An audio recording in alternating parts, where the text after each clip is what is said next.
In fact, if you even criticise any element of the immigration policies of the last two governments, you're racist. And yet the Home Secretary, Shubham Mahmood, tries to copy our policies.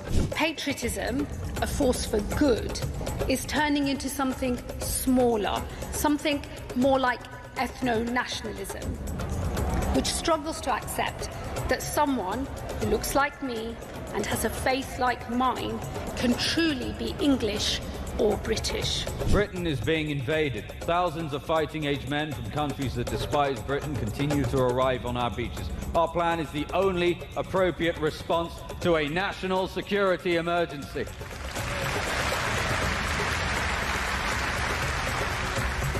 Immediate removal. Deportation is the ultimate deterrent. Our flags flying proudly as we celebrate difference and oppose racism. Labour says these policies are racist and immoral, and by implication, Reform supporters, Reform voters, Reform sympathisers are racist too. Yes, if you think we should control our borders, you are, by the definition of the Prime Minister and his cabinet, all racists. We can all see that the country faces a choice, a defining choice. Britain stands at a fork in the road. We can choose decency, or we can choose division, renewal or decline. To accuse countless millions of being racist is a very, very low blow. Why? Well, this language will incite and encourage the radical left. I'm thinking of Antifa and other organisations like that. It directly threatens the safety of our elected officials and our campaigners. And frankly, in the wake of the Charlie Kirk murder, I think this is an absolute disgrace.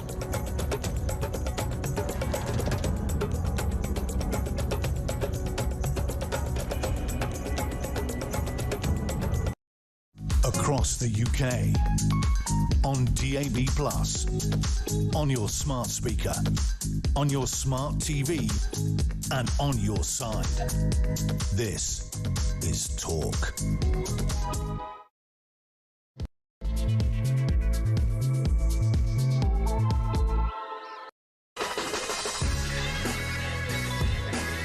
Good morning and welcome to Morning Glory. It's 3 minutes past 6. It is Friday, October the 17th, and we have got to the end of yet another week, ladies and gentlemen, extraordinary as it may seem. It was only Monday of this week when all the hostages were released, all the living hostages, 20 of them released back into the bosom of their families. And of course, one of the things that we celebrated on that day was how wonderful it was that the world had sort of united around the Jewish faith and the people of Israel, and the fact that Hamas, who have since basically spent most of the last week killing people in Palestine, had been finally routed, and finally anti-Semitism had been dealt a massive blow. And unfortunately, by the time we've got to the end of the week, anti-Semitism, I'm afraid, is back. And it's not back in Israel, it's not back in Palestine, it's back on the streets of Great Britain. It's back in Birmingham, because this morning, ladies and gentlemen, we're going to tell you a story which should chill you to the very bone, because it turns out that a decision has been made to ban the fans of an Israeli football team from coming to Britain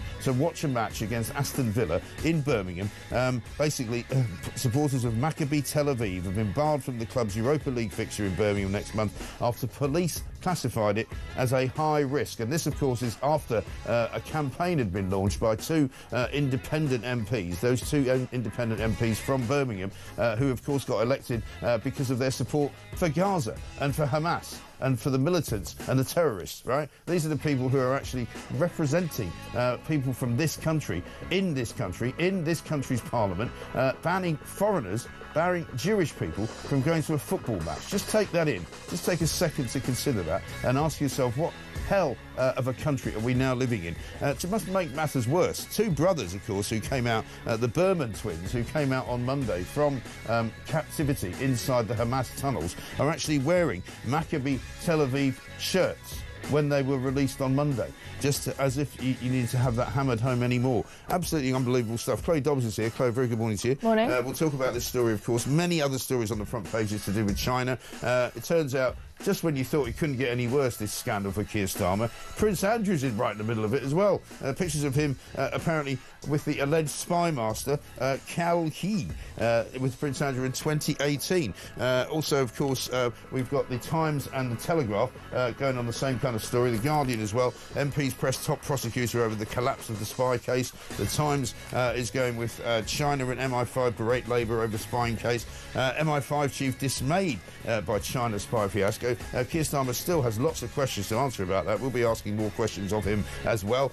We've got loads of other things going on too. 0344 499 1000. It is Gaff Prone Friday. We've got a big announcement to make around about 9 o'clock as well, which we'll tell you about as we go through the show. Don't forget, Morning Glory, the podcast, is out every single weekday around about 10:15, 10:30. And we want to hear from all of you, of course, as well. You can text us on 87222. You can find us on X at talkTV. You can call us or leave a voice note, 0344 499 1000. This is Morning Glory. Let's get it on.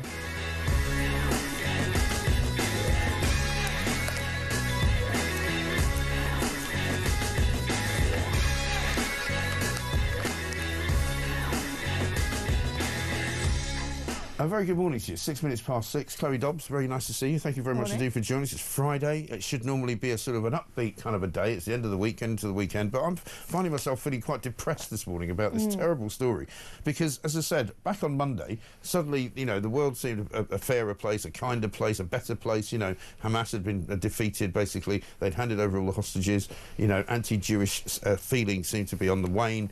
And Donald Trump had sort of conquered the world, basically. Now, we get to Friday, and two of our own MPs, right, Pakistani-born British independent MPs, are celebrating this morning because they've managed to ban a whole group of people coming from Israel to support their football team because they're Jews. I mean, it's just absolutely unbelievable. I mean, I'm looking at this thinking, is this 1930s Germany or is this genuinely 21st century Britain? I mean, how on earth have they come to the decision? Yes, of course, the police are right to say that there is a high security risk at this event after.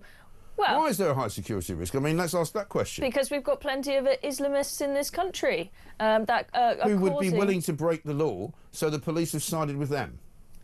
I know. Right? Well, the thing is, they're right to say it's a security risk, but police have clearly taken the wrong decision as to whose side they're going to take here. Rather than put in really strict security measures to make sure that nobody manages to get something into that event that they shouldn't, for example, they've decided to just say, you know what, the Jews, they just can't come to a football match. Yeah. I mean, that just, it sounds blatantly anti-Semitic. It's absolutely horrific. And this is in Birmingham.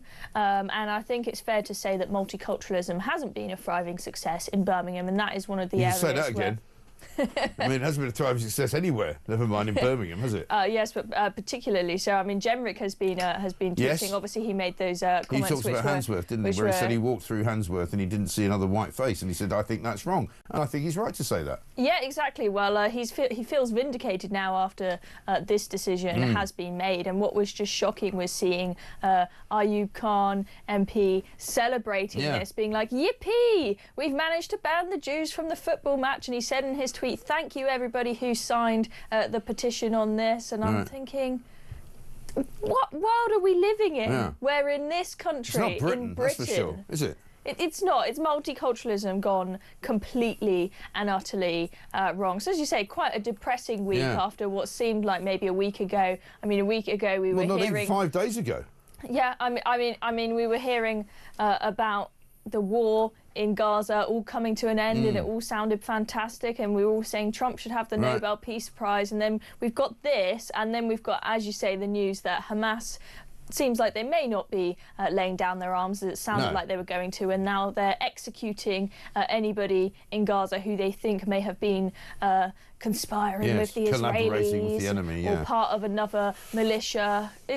It's pretty awful stuff. We've got a clip, I think, of Ayub Khan. This is the British independent MP, Pakistani-born, right, representing a constituency who voted him into Parliament, let's not forget, because of his views on Gaza, which were pretty anti-Israeli. Check it out. Well, excellent news for the people of Birmingham and, most importantly, the residents here in Aston. I launched a petition to oppose the Maccabi Tel Aviv fans from coming to Birmingham and then into the Aston Villa Stadium. The surrounding ward of Aston is a ward that sits within my constituency, and I had many residents and businesses express concern of the Maccabi Tel Aviv fans from coming into our area. Clearly, we have all witnessed the scenes in Amsterdam, the violence that was displayed by the fans the night before the match. We all watched and listened to those vile chants of hatred and racism, and so there's no space for that kind of behaviour here in Birmingham. There's certainly no space for that kind of conduct in Aston. So I'm very pleased that both the West Midlands Police and Aston Villa Football Club have now written to UEFA informing them of their decision not to allow any fans from entering Birmingham and Aston. So this guy Ayub Khan is saying basically that anybody who is from Israel who is a football supporter is somehow complicit in the kind of behaviour of the Israeli government. You know, that is discriminatory, surely it's against their human rights, you would think. Surely it's against the norms of this country and fairness and fair play, you know. I mean, that's ridiculous. That's like saying, you know, you're not going to let anybody come here from Germany because they started World War II.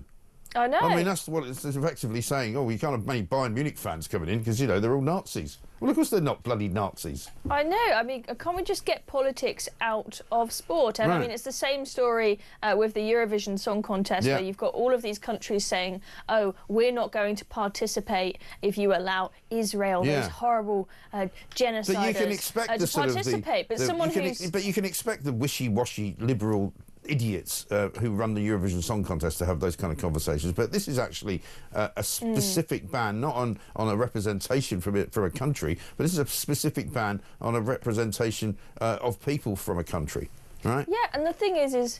What next? Are we going to ban Israelis and Jewish people from entering Britain?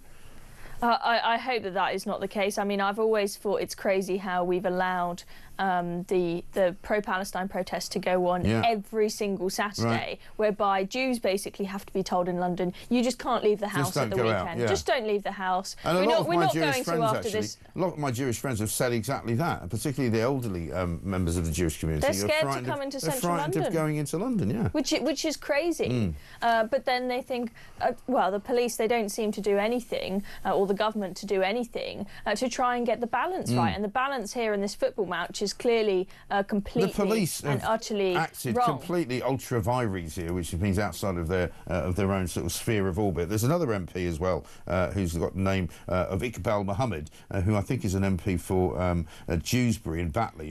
He's the one that celebrates interbreeding. Yeah, he's the one that likes first cousin marriage, right? Yeah. He also represents Batley, where, if you might remember, there's still a teacher in hiding who tried to actually say something about the Quran once and has never been seen since because he's frightened for his life that he's going to be killed by Islamists in this country. I mean, it's unbelievable. He says, thank you for all who put the safety of Aston Villa fans, Birmingham residents and the British public above the Zionists and political pressure to let Israeli hooligans and terrorists run riot in our country. I mean, he's got some nerve calling Israeli fans, football fans, hooligans and terrorists, when all we know is that, you know, only 2 weeks ago, an Islamic terrorist murdered some Jewish people outside a synagogue in Manchester. I highly doubt I don't know of any Israeli terrorists, do you?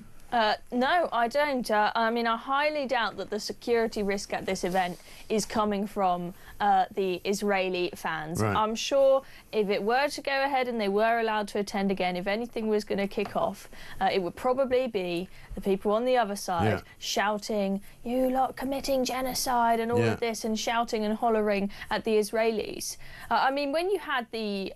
Well, we had Ash Gould last night talking on this very station. He happens to be an Aston Villa fan. He happens to be Jewish. He happens to be from Birmingham, right? You know, there's no suggestion that people from Aston Villa have actually called for this. The Aston Villa fans don't want them banned. The Aston Villa fans are quite happy to have the fans come and they can chant at each other and they can do whatever they like. You know, the idea that these two bozos, these two MPs, independent MPs, voted in by a phalanx of Islamists, basically, are saying that they're going to redesign our entire country. Well, I don't want it, thanks very much indeed. Why don't you head back to Pakistan if you don't like it here?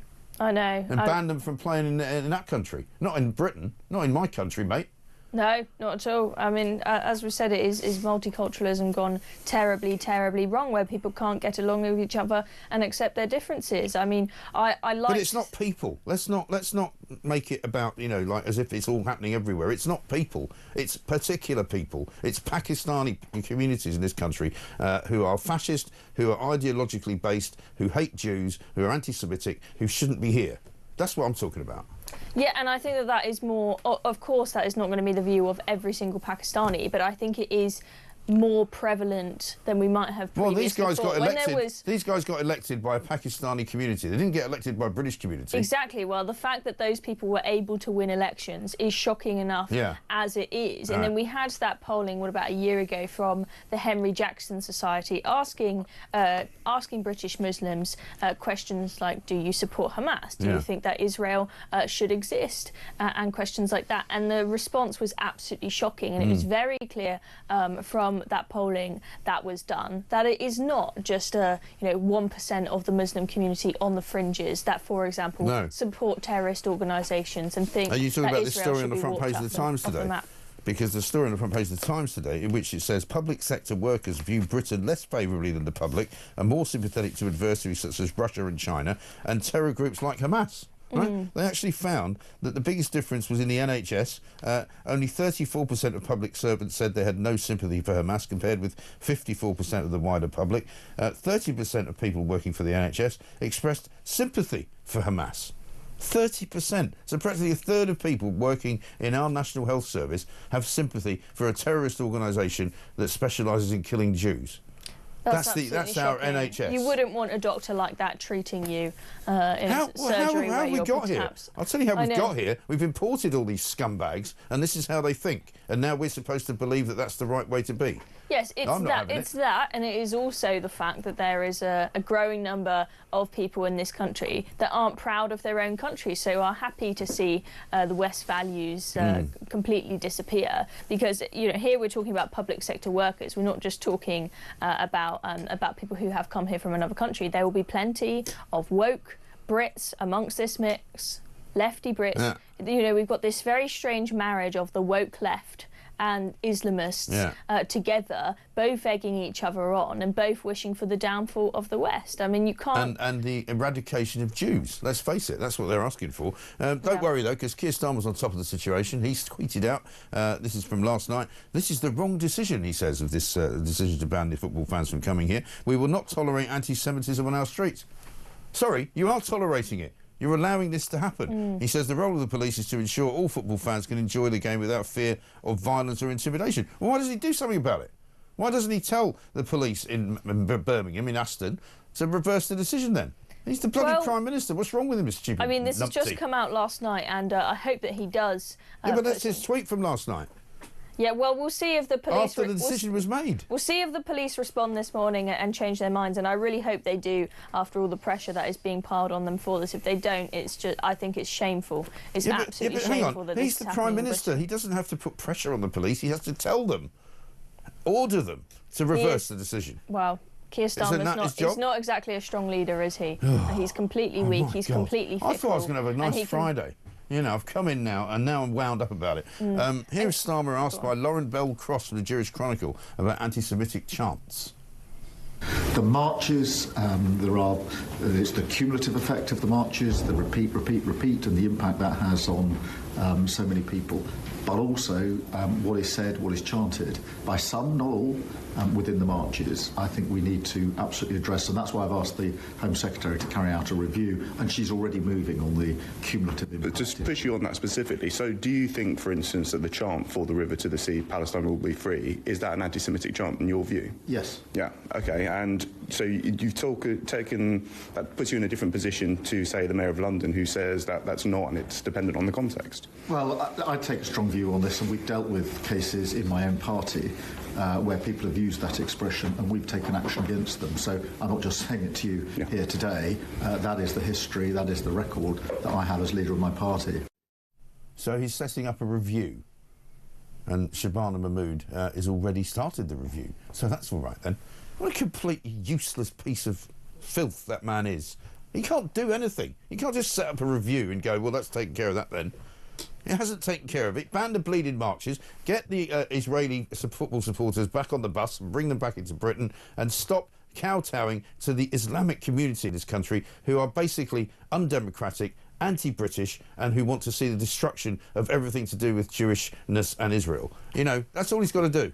It's not much, is it? I know, and it's absolutely shocking given that he's got a Jewish wife and that he's not being stronger on this. Should we hit him with a frying pan again when he gets home, presumably? I mean, after we had that horrible terror attack at the synagogue, he came out trying to say all of the right things, saying, I will do absolutely everything to ensure the security of the Jewish community. But what a lot of Jews were saying in response to that is, you can give us more security, you can give us more security guards outside our synagogues, but that's not really what we want. We have security, but we actually want to live in a world where we feel safe and we can walk about the streets without being terrified of somebody attacking us or heckling us and saying horrible things. And so he's completely turning a blind eye to what the root causes of this growing anti-Semitism is. And we need to take a good look at who we are importing into this country. He's allowing this atmosphere to fester. He's allowing it to get worse, and with every little small victory that these scumbags get, like this one against the Maccabi Tel Aviv fans, you know, it gives them strength and it gives them encouragement that they can go further. And the next thing you know, they'll be going around to Jewish neighbourhoods, perhaps in Birmingham, or finding some Jews who live in Birmingham and start heckling them and trying to get them out of the community. That's what will happen next. And then we're talking about, you know, Poland in the 1930s. Then we're talking about ghettos. Then we're talking about, you know, concentration camps. Yeah, that's what we're talking about. These people are disgusting Nazis, and they shouldn't be in this country. You know, I think that after the synagogue attack, the mask has really slipped for a lot of these pro-Palestine protesters in particular. So, first of all, they decided to go ahead with their protests on the day of the attack on the synagogue. It happened in the morning. The protest wasn't until the evening, but they still decided to go ahead. We had the Telegraph spoke to one girl down there who basically said, you know, I couldn't give an F about the Jewish community and how they feel right now. And so that was completely and utterly insensitive. Then we had, on the anniversary of October 7th, they decided to go out and do a big protest. And that was on a Tuesday. That wasn't on their usual Saturday. And you think, why would you go and do a specific protest on the anniversary of October 7th if you're not there to celebrate it, to celebrate the massacre of Jews? And then we've had Trump's peace deal in Gaza, and right after that they're all still out protesting. And I'm thinking, hang on, you all said we're out protesting saying ceasefire now. You've got your ceasefire, so why are you still out there? Why are they still out there? And then, and then the mask slips, like, oh, well, we're not done yet because we need to eradicate the whole of Israel. We need to wipe it off the map. And they've really shown their true colours now, and I think it's absolutely shocking that this is going on in Britain in this day and age. It's crazy. It really is. I think we've got a clip of Starmer yesterday talking about protecting Jewish communities. Have a look. We have to step up in relation to defeating anti-Semitism. Action is what matters, and we're absolutely committed to that. The discussion we've had this morning was not about words.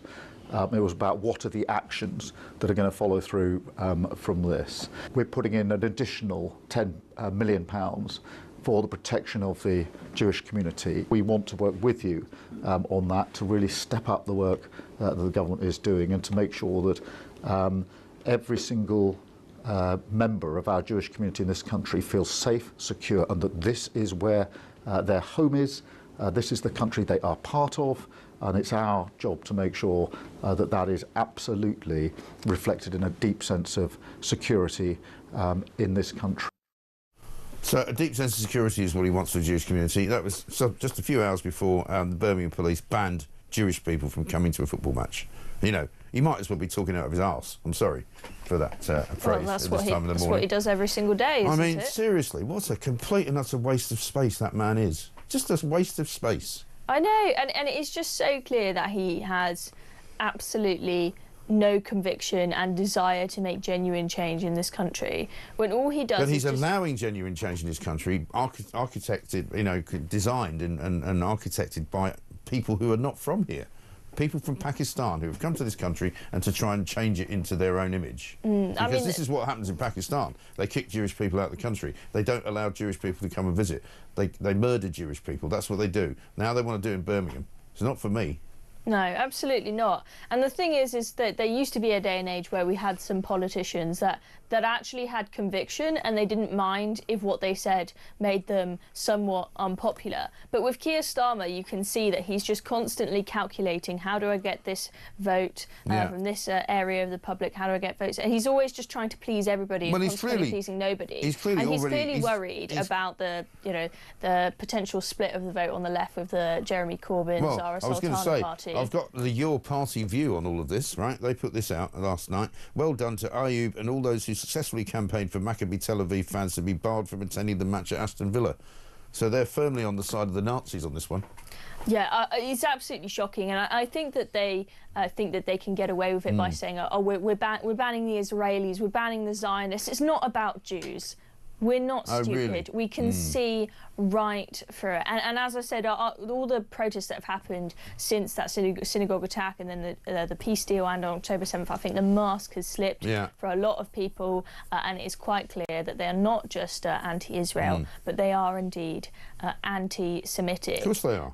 And we've got, I think there are 89 seats in the country where the Muslim population is over double that of the national average. I think it's 80 out of 89 of those seats are held by Labour, and they are terrified of losing their seats. And you've got a lot of people, especially you've got people in the cabinet, include people like Wes Streeting and Jess Phillips, who very nearly lost their seats. They won it on a knife edge, and they know that if they don't do what the Muslim community like, that they could be out of a seat at the next election. I'm sorry, that doesn't sound like Britain to me. It sounds like another area of Pakistan, doesn't it? Unbelievable stuff. Good morning, Mike and Chloe, says Jules. Yesterday, Starmer tweeted about protecting Jewish communities and hours later said the Maccabi supporters ban was the wrong decision. Well, reverse the decision and ensure their safety, he says. Well, that would seem to me to be what he should do.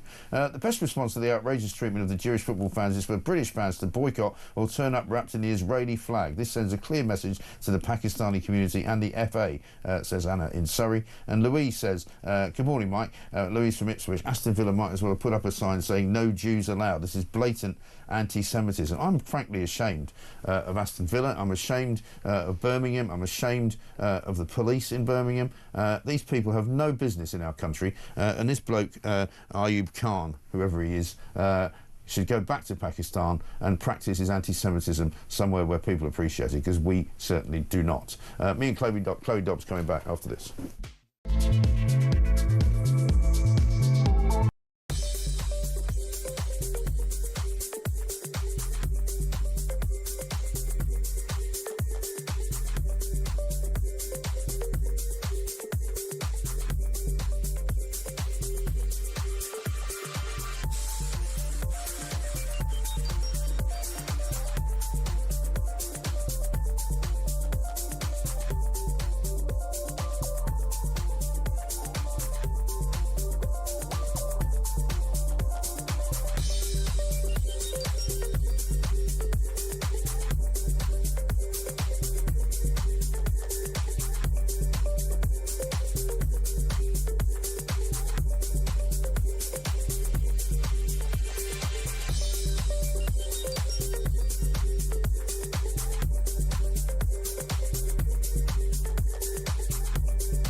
You cannot protest and say that you want these people deported without that being brought up in a court of law because you're worried about the safety and protection of women and girls. But you can say that you fear Jews coming to a local football stadium and have them banned from that particular stadium. Does that not go to the very heart of the issue that we have? It's this two-tier approach to absolutely everything.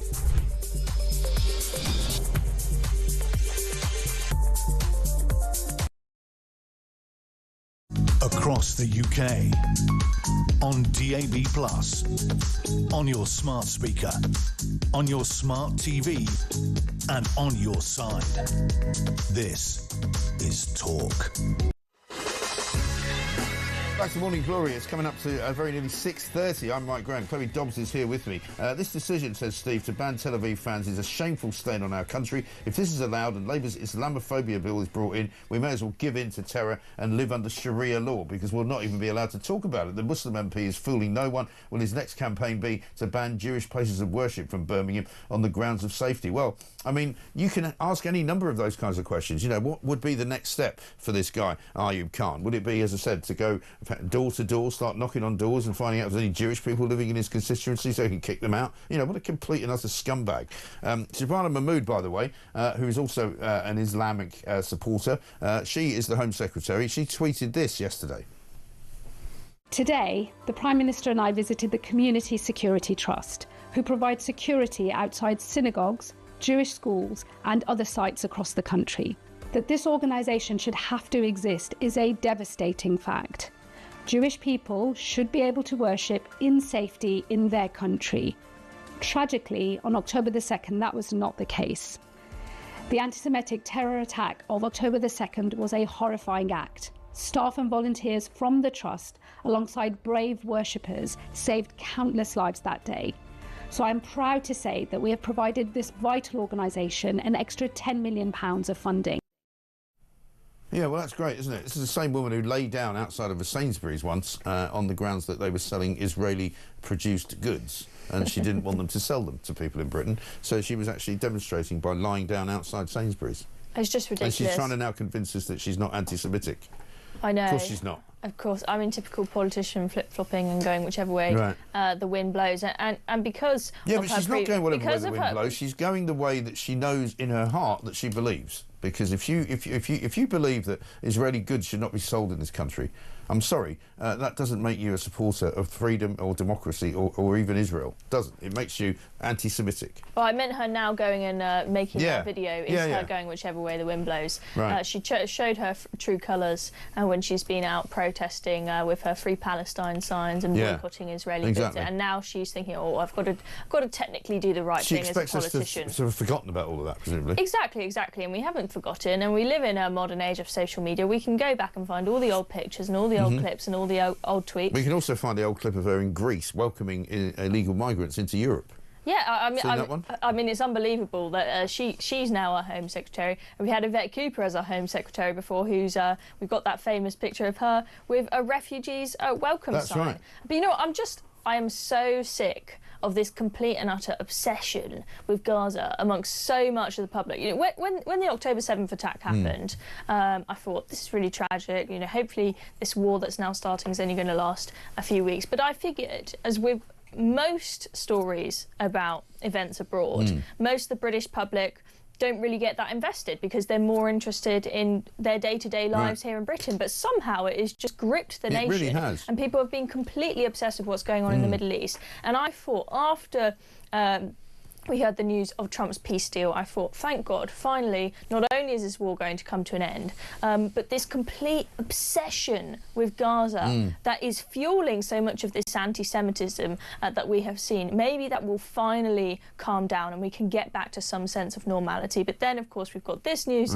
today about the football match. As I said, they've still gone out, these pro-Palestine protesters, they're still going out protesting after we got a peace deal because they just said, oh, we're not done yet, we need to completely wipe Israel off the map. Some of them have said, we had that Oxford student say, Gaza, Gaza, make us proud, put the Zios in the ground, and it just Thankfully, he's been arrested and suspended from Balliol College, but, you know, nevertheless, he said it. Yes, but it's just shocking that that's still happening on our streets, and I really hope that things can be brought to an end in Gaza. Sadly, it's looking like Hamas are not playing ball and they're now publicly executing so many people. It's interesting how shooting people in the streets. It's interesting how the usual pro-Palestine brigade are so quiet about that. Isn't it just? And they're not calling out what is an absolutely disgusting state of affairs in Gaza right now, where it's gone to civil war. Well, because these are the people they support. They support these people, you know, because as you said before, it's a very thinly veiled sort of, you know, support that they've got for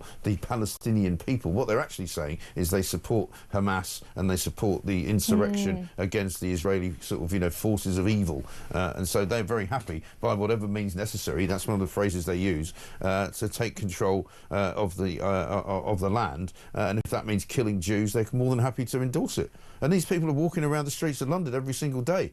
You know, is it any wonder that Britain has changed? Is it any wonder that we don't have control of our own borders and we don't have control of our own cities? This from Susan in Essex. She says, hello, Mike. Am I living in Nazi Germany? Starting with people grassing on other people during COVID. We've got a Prime Minister who wants to control every aspect of our lives. We have a people banning goods made in Israel. A Prime Minister who has made it quite clear which side he is on. What's going on with this country? It makes you feel so ashamed. I think a lot of people feel like that. As a Villa fan, says Em in Bath, I'm utterly ashamed to discuss with this decision. It's nothing other than blatant anti-Semitism, and the idea that footballers will now be going back to the ridiculous taking the knee is ironic in the extreme. We really are in real trouble as a country. I think we are.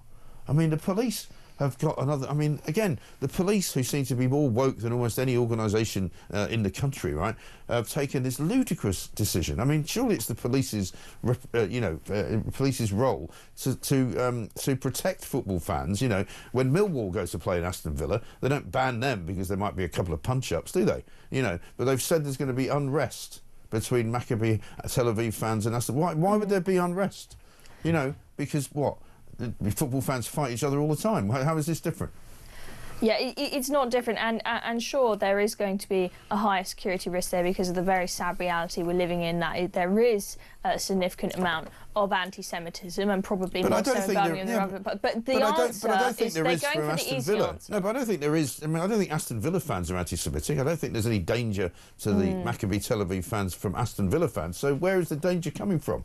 I mean, maybe it's just them being out and about in Birmingham afterwards. I'm not completely sure. But what I have seen time and time again is the police going for the easy answer rather than the right answer, because we've seen at so many of these pro-Palestine protests, we've seen so many times where the police have decided to arrest somebody who is on the pro-Israel side, for example, because it's easier to take away one person than to deal with the huge mob of people who are attacking them. I mean, there was the guy with the Hamas are terrorists sign just quietly holding up this banner, and people start throwing... He's the Iranian protester, isn't he? Yeah, they start throwing stuff at him, screaming and shouting. Who do the police arrest? They arrest the guy with the sign who's done nothing wrong, because it's easy. And then we've had police saying, oh, sorry, can you please not look visibly Jewish? Can you please not come around to this protest because you might antagonise some of the protesters? And the right thing for the police to do is allow Jewish people to be openly Jewish. If they want to wear a Star of David and they want to wear a skull cap, they should be able to do so. And the police should protect them, rather than saying, sorry, can you make sure you don't look visibly Jewish? Can you make sure you don't cross the road whilst there are pro-Palestine protesters here?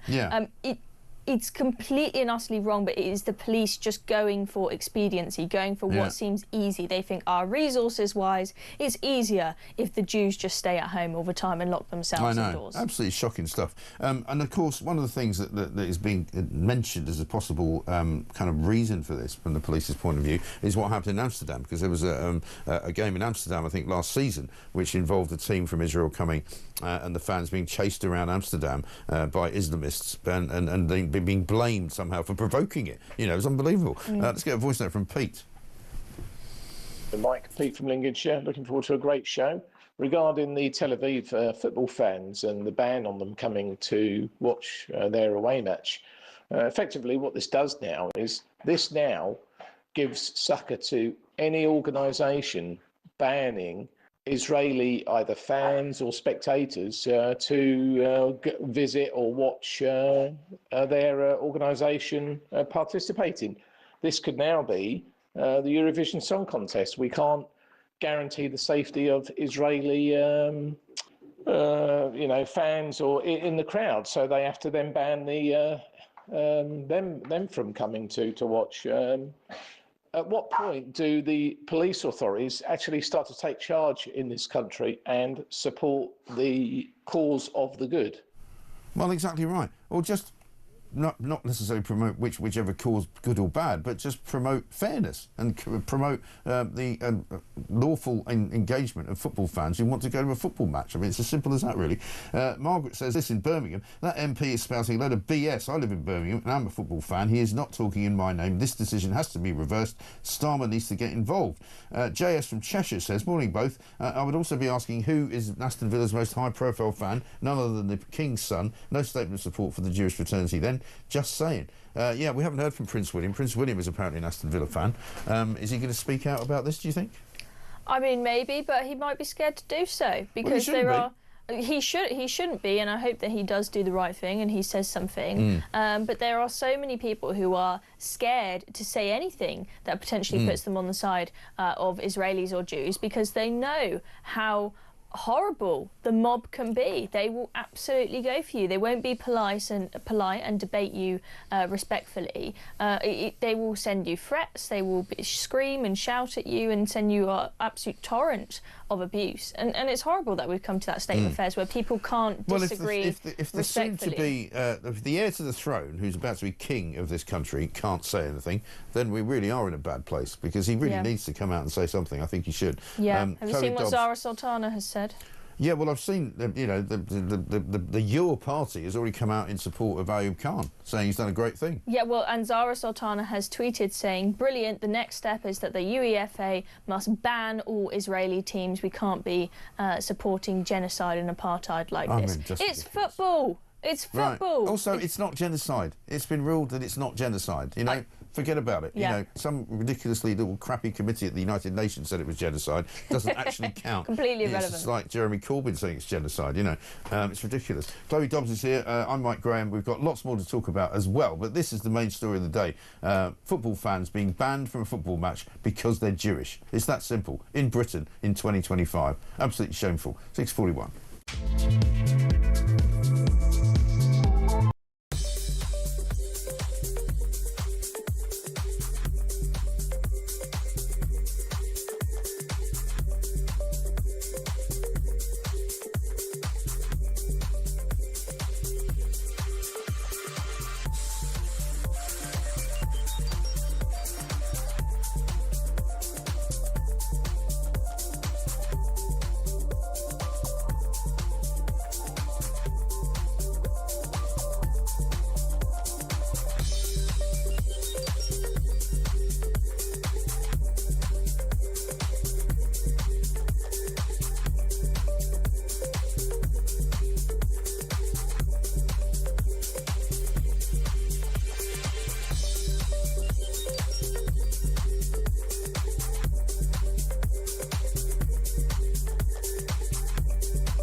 Across the UK, on DAB+, on your smart speaker, on your smart TV, and on your side. This is Talk. Welcome back to Morning Glory, 6:43. I'm Mike Graham with you all the way through until 10 o'clock. Of course, Alex Phillips will be here, of course, then, coming in on a Friday. Plank of the Week coming out a little bit later on. We've got a big surprise for you, actually, coming up at 9 o'clock, which we will keep until then to tell you about. Chloe Dobbs is here with me. Obviously, that Israeli story is a massive story this morning, but an awful lot of the papers haven't got it on the front page because they're still going with the Chinese spy story. And believe it or not, just when you thought, you know, the story couldn't get any weirder, suddenly Prince Andrew's involved in it now. I know. I mean, it keeps on developing, and it's really hard to keep track of all of the details of this story because it is so so confusing, and the story just keeps on changing, especially from Starmer's mouth. Oh, yeah. And so at the start of the week, we had Starmer Security Minister Dan Jarvis speak in Parliament to try and clear up the misunderstanding. And he threw the civil servant under the bus then, didn't he? That was when that happened. Yeah, he tried to throw the civil service under the bus, but he denied that there was this this meeting that was reported in the Sunday Times about the case, where apparently everyone in Downing Street spoke about the case but didn't know any of the details of the case. So he denied that that happened, and then at PMQs, Kemi pushed Keir Starmer on it, and he admitted that that meeting did happen. And Kemi said, wait, so you're suggesting that the Deputy National Security Advisor is the only one that knew about the case. This meeting happened, but he didn't speak to the National Security Advisor, to you or anyone else in Downing Street. And Starmer just went, yes. Yes. And he there also was said, did he not, that yes, there was a meeting, but it was a meeting about China, but they didn't talk about China at the meeting. I know. You know, it's just like this sort of Chinese puzzle he's now creating. I know. It's clear as day that he hasn't told the true story, and there's a very good chance that he misled Parliament. But he tried to clear up the air by saying, don't worry, everybody, I am going to release the witness statements from the Deputy National Security Advisor that will very clearly confirm to you that the reason why this fell apart is because the Tories between 2021 and 2023 failed to call China a threat. Those witness statements have now come out, and that doesn't confirm what Keir Starmer has said at all. The witness statements show very clearly, time and time again, that China was referred to as a threat, and there was the witness statement from 2023, but then two supplementary witness statements from earlier this year, where the Deputy National Security Advisor has taken parts of the Labour manifesto saying how close they want to be with China, and has put that in there. And my understanding is that the Director of Public Prosecutions at the CPS is that he had a lot of evidence there from those witness statements, but felt like he was sort of 95% there and needed a bit more from the government to confirm that China is a big threat, and that he was requesting that and wasn't getting it. There are also a lot of questions. It's not just Starmer who's in a muddle here, but there are a lot of questions to be asked of that Chief Prosecutor as to why he didn't deem that enough evidence to deem China a threat. 'Cause a lot of people look at it and say it clearly was, but it looks really, really awful. Yeah, it does. On Starmer, on Jonathan Powell, his security advisor. Yeah, I mean, he can't last, can he? I mean, the Times this morning has got China and the MI5 organisation berating Labour over the spying case. We've got a clip, I think, of Director General Sir Ken McCallum from MI5. So, of course, our preference always is to effect the most enduring disruption we can when prosecutions and convictions happen. That's great. So yes, we are frustrated when those things don't happen. Like, this is not unique. There are sometimes reasons why prosecutions don't work. But the key thing for us to do is to disrupt threats, and that's what we've done. Well, not exactly. They haven't really disrupted any threat. You know, they've got two guys who were supposed to be inside Parliament, not spying on behalf of the Chinese, but they were spying on behalf of the Chinese. So they haven't actually in any way got rid of a threat, because they don't know exactly what they told the Chinese. Or if they do, why do we not know what that was? Let's have another look at what he said about whether China is a threat. Actors acting on behalf of the Chinese state, engaging in activity that threatens UK national security. Yes, of course. Every day in life. I've described that today, I've described it in previous years. That will continue to be true. It's a whole series of different vectors of national security activity that we deal with.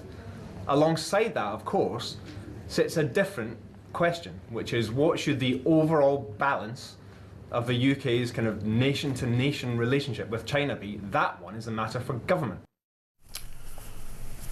Still, we don't have any answers as to what these two guys were doing, and exactly what information they were passing to China, exactly what information they were getting inside Parliament, because, you know, we saw earlier this week Speaker of the House getting very worked up, saying, you know, these are people who are working within the parliamentary estate, who are using the parliamentary estate and their access to it for nefarious purposes. Why have they not been prosecuted? I know, and my understanding is that one of the two men involved was feeding information to someone who's one of Xi Jinping's right-hand men, a really, really high profile. So this was... Well, this is the guy that's meeting Prince Andrew, right? This is some quite serious spying that was going on, is the impression that I get. And I feel as though there's this big disunity between the government and their decisions about their approach to China and the security services. They should be working hand in hand together so that any decisions that we make with regards to China are informed by the security services. And the reason why I bring that up is I am really concerned about this Chinese super embassy. We're expecting Steve Reed should be making a decision perhaps as early as Tuesday, but it might be delayed after all of this news. They are saying it's being delayed today in the paper. They're saying a decision on the plans for the 600,000 square foot embassy has been put back until at least December the 10th. Yeah, well, my understanding was that at least until now, that the security services were not allowed to give their point of view on this planning application. I mean, that seems completely insane. For a foreign embassy, that the security services don't have a say. And the big concern with this embassy is that it is positioned where there are cables running underneath, feeding information to the financial district.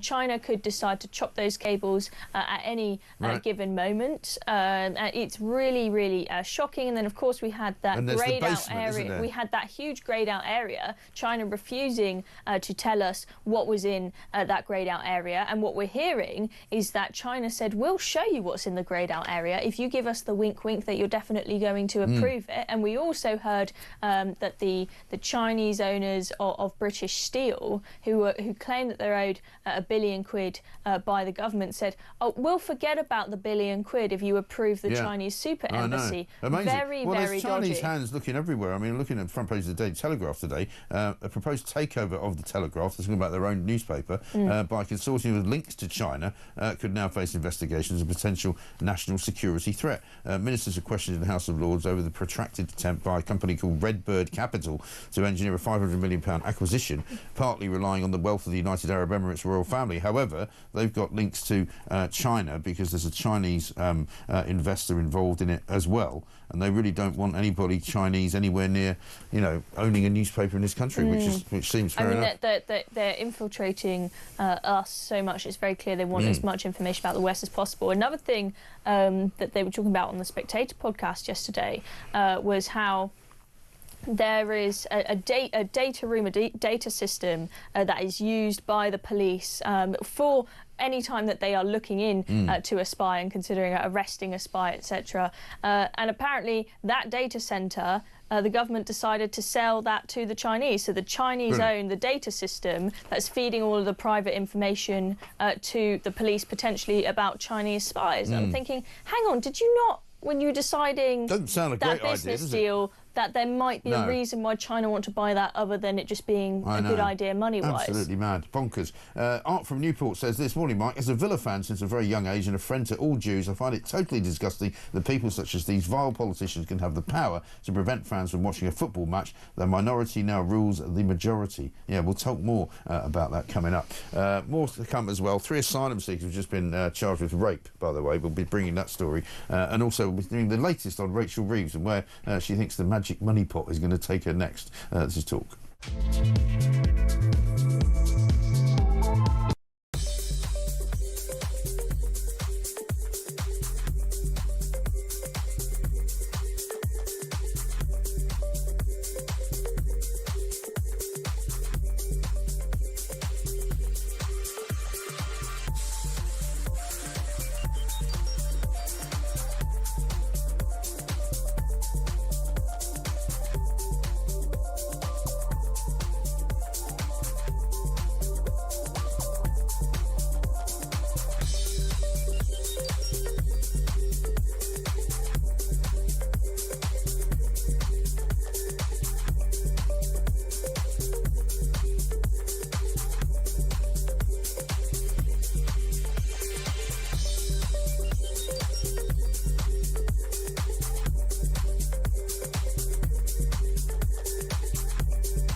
I think we need to be clear that when he said Gaza, Gaza, make us proud, he wasn't talking about Gaza as a whole. He was talking about Hamas. Yeah.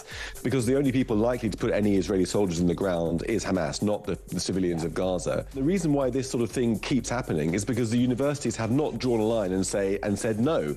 They need to be saying thus far and no further. You're not allowed to behave like this. It's not a free speech issue. It wouldn't be a free speech infringement for universities to say that one of the conditions of being a student here is that you don't disrupt the running of the institutions and you don't bring us into disrepute. Yeah.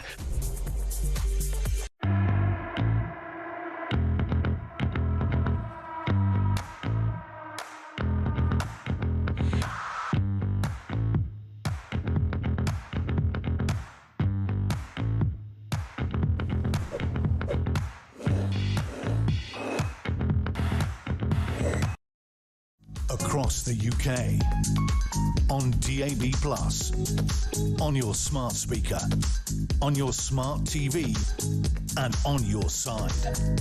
This is Talk.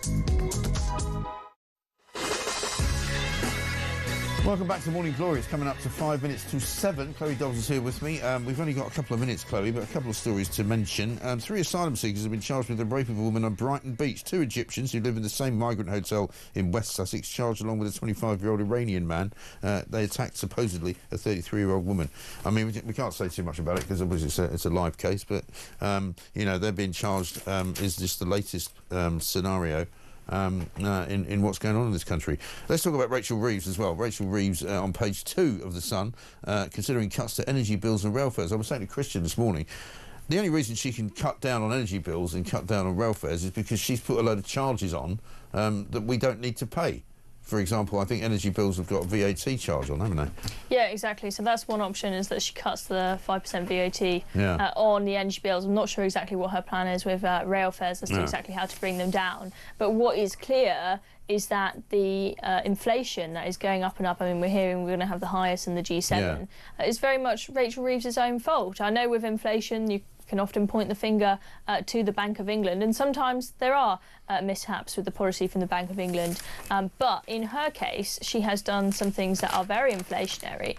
So first of all, the national insurance and minimum wage hikes have caused horrible inflation, and now the highest unemployment since COVID. And the idea that 123,000 fewer people now working than there were when they got in. Yeah, and it is these idiot socialists that don't understand economics that think, oh, if we just put a tax that employers have to pay, the only person that's going to have to bear the brunt of that will be employers. It's not going to be passed down to the public in any way, because these people are idiots who don't understand how the economy works. They told us they were going to get Britain working and that we need to get more people into jobs, whilst also putting up minimum wage so that most places that employ people on minimum wage, like pubs, for example, are having to fire a load of people. So it's not worked out at all. And the other thing that is very inflationary is the energy policy. So not only are there potentially these levies that can be taken off, but it is without a doubt that the net zero policy that this government is pursuing is causing us to have far higher energy bills than we should. I mean, our domestic energy bills are double what they are in the US. Well, we've got the highest electricity bills in the world. Yes. In the world. And that's not just what you pay at home. What that means is that all of the goods and services that you purchase cost way higher than they should do, because the firms have such high energy bills. Absolutely. And so we're completely uncompetitive as a nation. And we found out we've spent, I think, £1 billion so far this year on just turning off wind turbines when it's too windy and the national grid can't cope. That is being passed on to us. Well, both of the last 2 days, we've been checking the national grid. In fact, I'll have another look today, the national grid dashboard, and it shows that something like 45 to 50% of our energy is being supplied by gas. Because renewables just don't work at the moment for one reason or another. Final one is Rachel Reeves signalled that she will target tax rises on assets rather than earnings in the budget. So she's going to go after you if you've got a house, if you've got a pension, if you've got anything that you've actually worked for and you managed to save something for your retirement, they're going to come and tax it. Yeah, she's going to go after the pensioners. Another thing they're going to try and do to avoid raising income taxes, maybe they might apply things like national insurance to things that don't currently. So, for example, income from your pension could have national insurance money taken out of it, and that is not going to make pensioners happy. Sorry to interrupt, because we've only got a couple of minutes left. 70.6% of the national grid right now, at this very moment, provided by fossil fuels. Thank you very much indeed. Well done to Ed Miliband and his band of complete and utter... well, I can't say the word, really. I'm nearly swearing again this morning. Chloe, thank you very much indeed. I'm Mike Graham. John Brentle coming next after the news.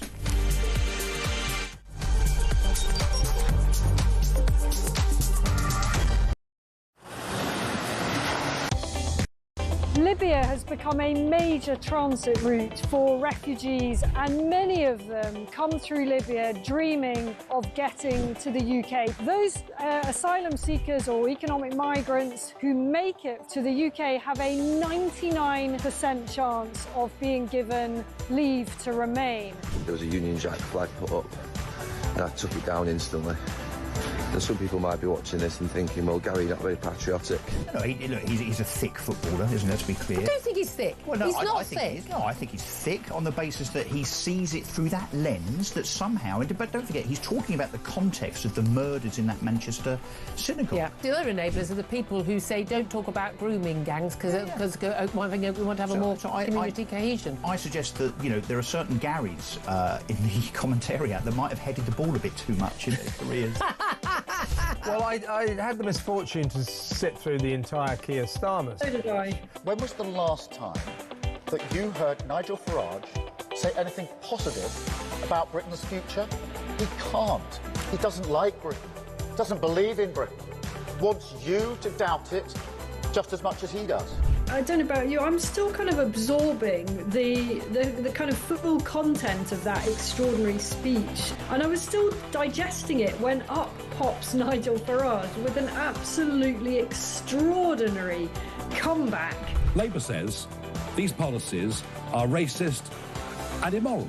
Yes, if you think we should control our borders, you are, by the definition of the Prime Minister and his cabinet, all racists. United Kingdom. Where's United Kingdom? Behind you. Where? Oh, I'm here. Oh, there you are. Very good. Oh, Keir's coming forward. It all came in like 20-minute notice. Oh, he's come up to speak and Trump sent him away. Others, and just so many others. And it's such a compliment to what we're doing, because what we've done is something very unique and very special. So it's perhaps the wealthiest and most powerful. Right, cut him now. Cut that. Just stop Trump now. I had to wait for that, people. Across the UK, on DAB+, on your smart speaker, on your smart TV, and on your side. This is Talk.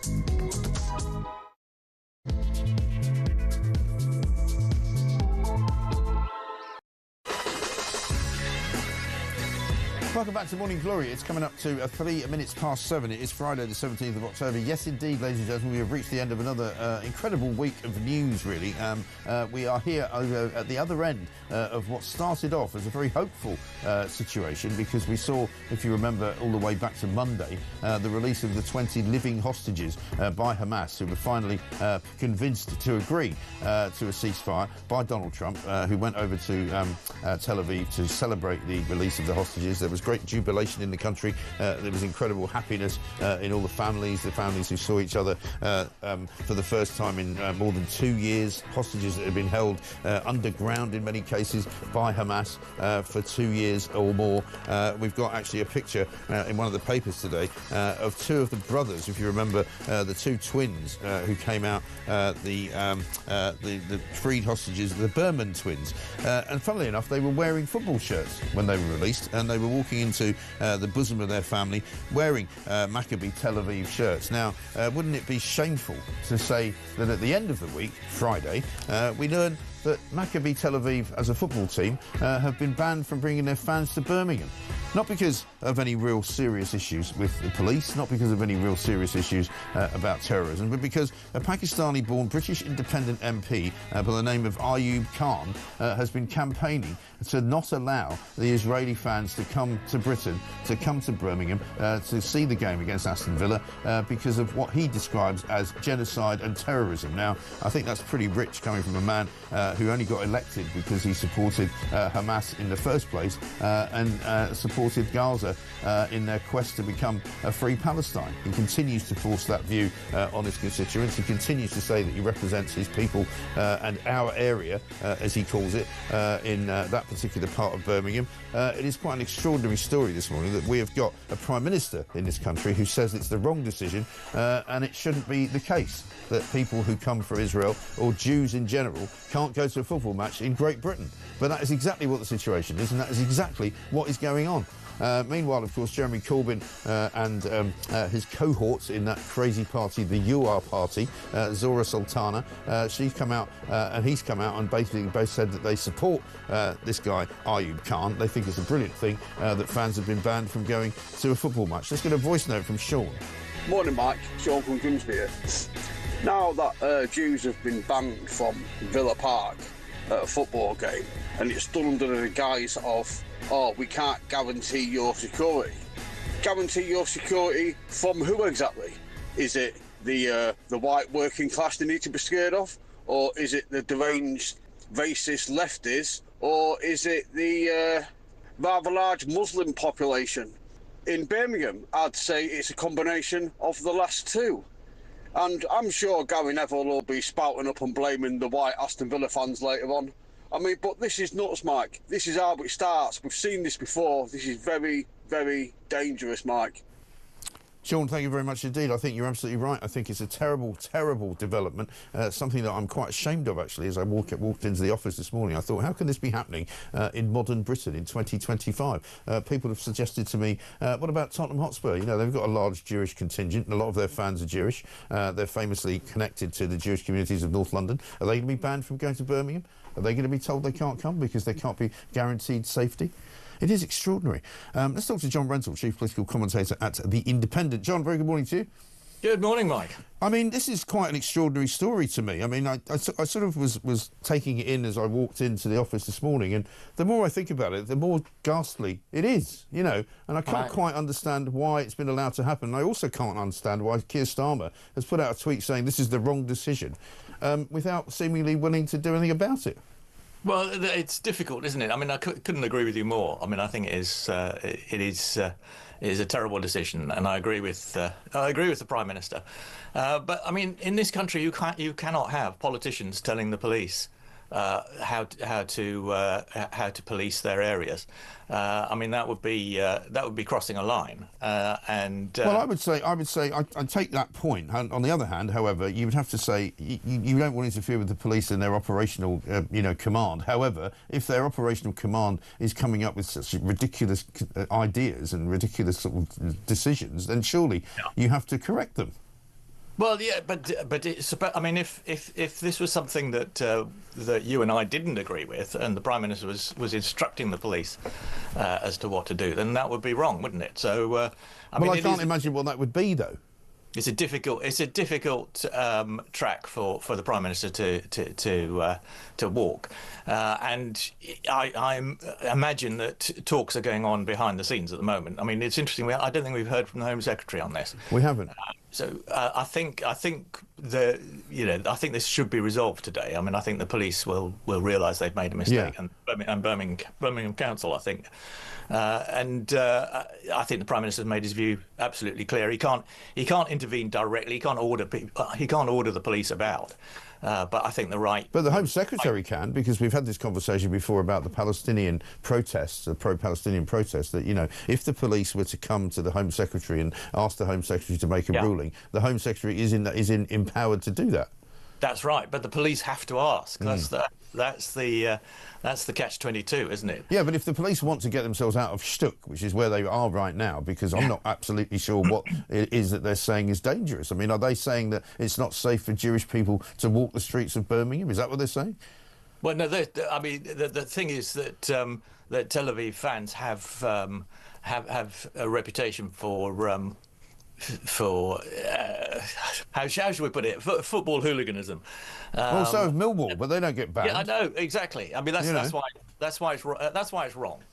But I mean, that's the grounds on which the police have made their decision. Yeah, but also the grounds which I suspect they're basing that on is there was an incident in Amsterdam some months ago at which Tel Aviv fans were said to have been committing acts of hooliganism, but in fact it wasn't that they were committing acts of hooliganism. It was the fact that there was a whole bunch of football fans, as often is the case in Holland, having sort of various punch-ups around the town because that's what they do. Well, exactly, and that's what British football fans used to be like. And the police ought to be able to cope with that kind of situation. No, I mean that's why I think it's the wrong decision, and I hope it'll be reversed today. And also, the situation that I think I'm right in saying the police have described is one which is about safety, right? So they're not saying, but they're not saying whose safety. I mean, whose safety are they protecting exactly?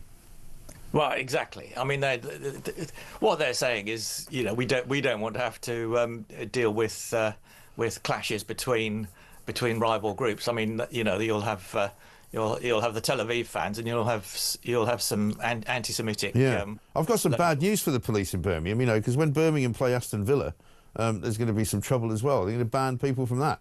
Yeah, quite. You know what I mean? It's a bit like I've woken up from a coma and gone, oh my goodness me, football fans fight each other. Yeah, well, I mean, they do it a lot less nowadays. I mean, it's one of the great success stories that hasn't been. But it still happens. I mean, I can tell you because I live not very far from Millwall's base, and every time Millwall play at home, there is a section of Millwall fans who arrange, and they do it on a very sort of efficient basis, arrange on social media for a place around the back of Surrey Quays shopping centre to have a punch up with whoever's happening to come and play them. Yeah, no, I mean, it still happens. The police decision was the wrong decision, and the Prime Minister was right, and I hope it gets sorted out. Yeah, let's hope so. So you're optimistic, are you, that you think that this will be done and dusted by the end of the day? Well, I think it'd be really embarrassing if this is allowed to stand. I mean, all I would say is that given what's happened in the past, for example, last weekend when in the aftermath of the Manchester synagogue stabbing, Keir Starmer and Shabana Mahmood sort of urged people not to march around in London because it might be a bit insensitive. Nobody paid any attention. They marched around in London anyway, and that was all they said, and they just let it go on. Yeah, but I mean, again, because there are limits to what there are limits to what our politicians can do. Quite rightly, we don't want our politicians to be able to ban marches just like that. I mean, but I think they have banned marches in the past, and we know there is a precedent for it. And it doesn't mean that they're banning every march. It doesn't mean that they're going to ban marches for no particular reason. But on this particular occasion, they could have, if they'd wanted to, stopped it from going ahead. But they chose not to. No, I don't think they could. I think they had because there have been bans on marches before, though. You know that. Police, right? No, but the police have to request. The police have to say that they think there's I've forgotten what the wording is. There's a serious. Well, they've used the word unrest in the Birmingham case, haven't they? Right. And the police have to ask the Home Secretary to ban it, and on that occasion they didn't. Well, the police won't ask anybody to ban a Palestinian march because they're in favour of it, aren't they? The woke police. I mean, if it was a far-right march, I'm sure they would manage to find a reason to ban it. Well, I'm not quite sure about that, but they banned an EDL march, I think, in 2014. Yeah, but they don't always get it right, and you say that again. I mean, they very rarely get it right, it seems to me. Should we talk about China? Because here's a story that they can get your teeth into. Let's play you a couple of clips. Here's Keir Starmer admitting that there was a meeting that previously had been denied. Here we go from yesterday. Meeting in September.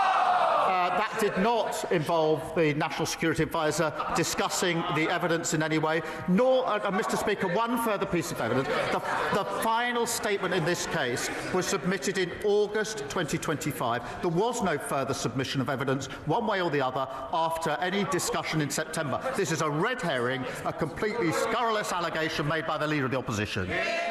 Now, he may say that, but I'm not sure that's entirely correct because, of course, this is the same meeting that was denied by Dan Jarvis on Monday ever taking place. He's now saying, yeah, there was a meeting, but we didn't talk about China. But it was about China, but we didn't talk about it.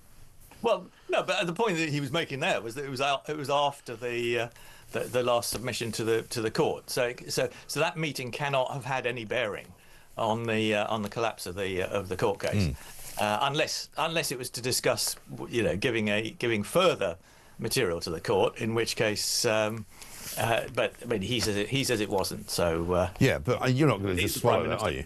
I mean, you are a journalist, John. I mean, even you must admit that he's in trouble on this, isn't he? No, I don't. You don't think so? All right, well, have a look at this clip. This is Kemi Badenoch asking him why Deputy National Security Advisor Matthew Collins acted all of his own. On Monday, the Security Minister repeatedly told the House that ministers did not take decisions, that it was the Deputy National Security Advisor who had full freedom. Is the government seriously saying that only one man, the Deputy National Security Advisor, had anything to do with this failure? Is he seriously saying that the Deputy did not discuss with the National Security Advisor, did not discuss with the Home Secretary or with anyone in Downing Street? Is the Prime Minister seriously saying that? Yes.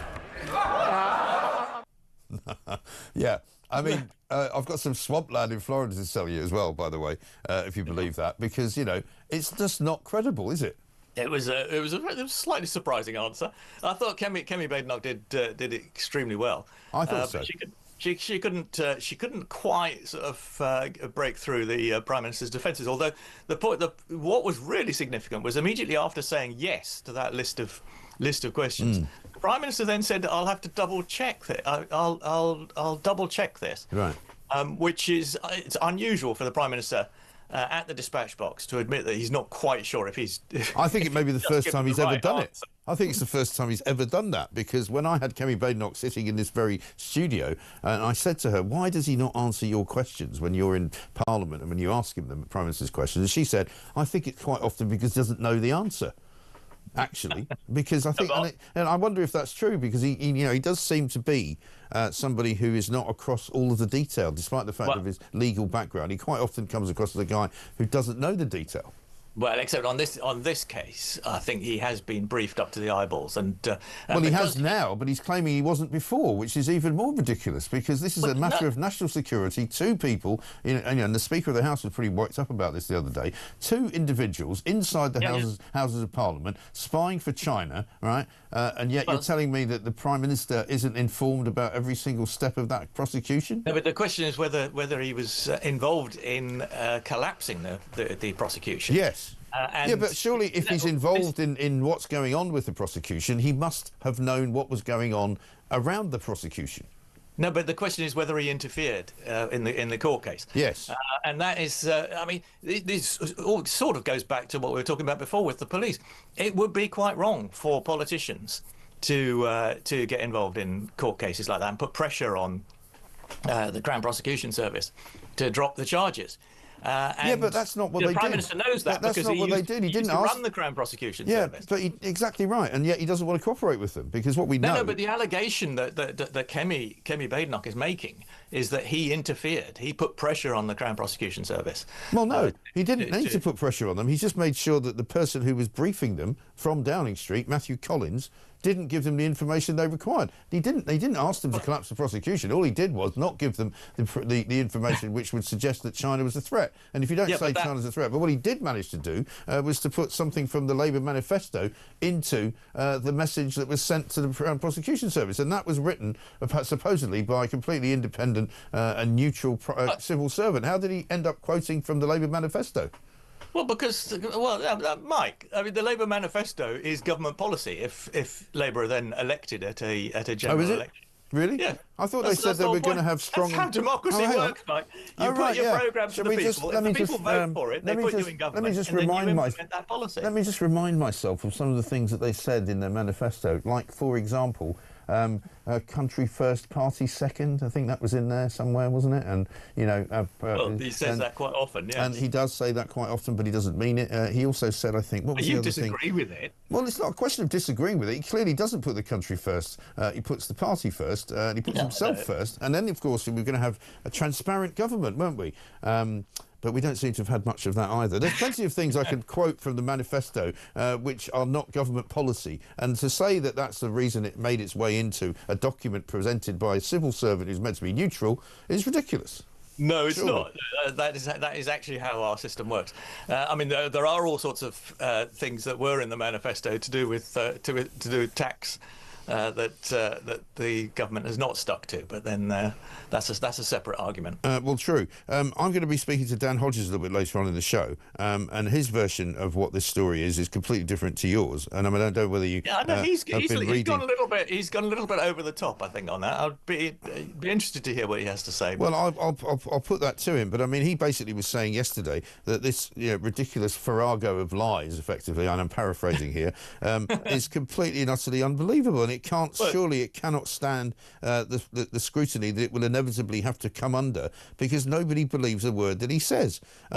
He's basically said that Labour have got no way of keeping this sort of holding this line. I'm just trying to find it as I talk to you. Well, here. he does tend to use. I mean, Dan's a good friend of mine, but he does tend to use the L word, which I disapprove of in politics, and especially even though they're all liars. I mean, I actually said, especially if they're all liars, because it's no way to conduct politics. Is to well, let me read you. I found hang on. You disagree with. I found you the line that I want from him. The government story has changed a number of times over the China case. I suspect that within the next 24 hours, it will have been forced to admit that Powell was involved in the process. The idea that Collins acted unilaterally is now so untenable. I don't believe Number 10 can hold the line. Well, we'll see about that. I'm not sure that's right. You don't agree with that. No, the one thing that Keir Starmer does know about is how the Crown Prosecution Service works, and how cases like this, how the government has to behave in cases like this. The Prime Minister and ministers and special advisors are not allowed to put pressure on the Crown Prosecution Service. Yes, but that's a bit like saying you're not allowed to go over the speed limit, John. People do it. You think the government doesn't interfere? I mean, you'd have to be a man that I could sell, as I say, swampland in Florida to, if that's what you really believe. Because, of course, there's a rule that says you can't do it. Doesn't mean it doesn't happen. Well, yeah, but I mean, I think it is embarrassing for the government that this case collapsed. I'm not sure that that's what they wanted to happen. Right.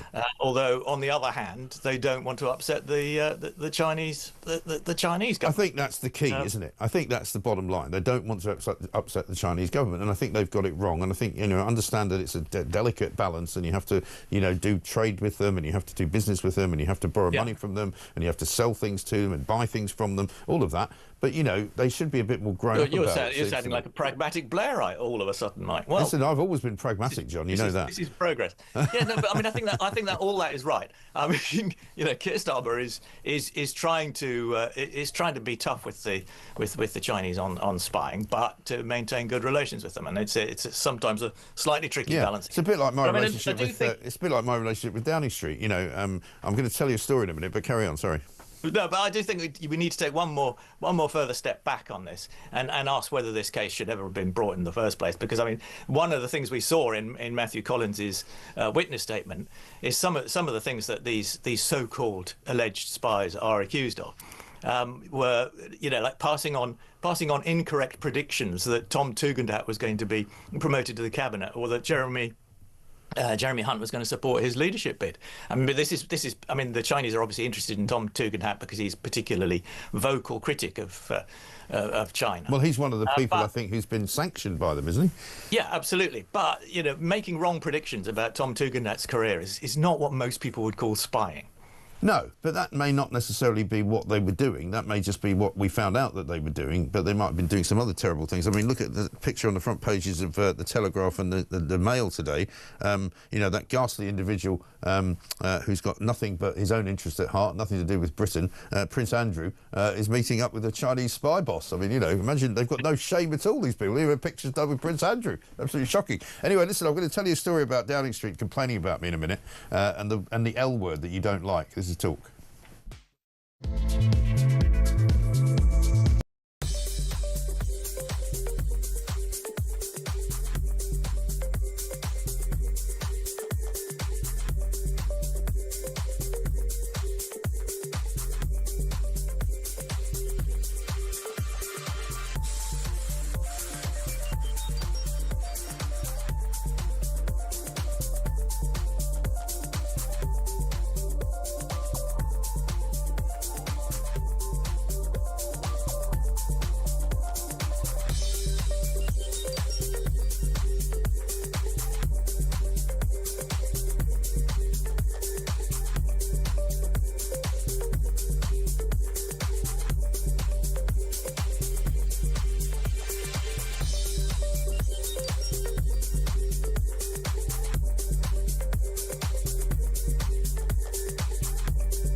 thing. I was actually speaking to Google about their AI image creator a few weeks ago, and they were saying that they're really pulling back from the whole copyright issue because they don't want to assume knowledge about the user. So, for instance, you know, if I create an image of me wearing like I don't know, like a Nike t-shirt and said, you know, I've got a collab with Nike, they would create the image because they don't know whether I do have a collab with Nike or not, and so they don't want to assume too much. So they're really trying to shift responsibility onto the user for what you're creating with the AI, rather than them being the sort of arbiters.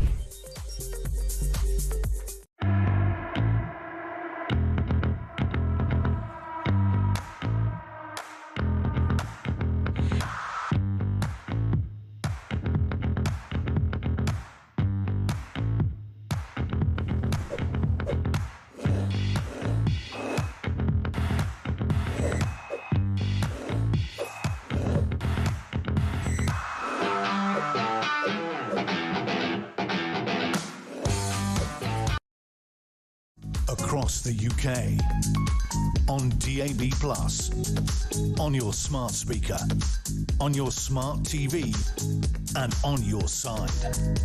This is Talk. Welcome back to Morning Glory, 7:26. We're talking to John Rentoul, chief political commentator, of course, from The Independent. Let's have a quick voice note from Laura, shall we, on Tel Aviv. Morning, Mike. Laura in Wiltshire. I am so outraged and horrified by this Aston Villa story. A Jewish friend of mine recently said, after the killings in Manchester, that her parents and grandparents always said to her, it'll happen again. And she and her generation and our generation poo-pooed it. And when we studied history at school, we wondered, how did those Germans let that happen?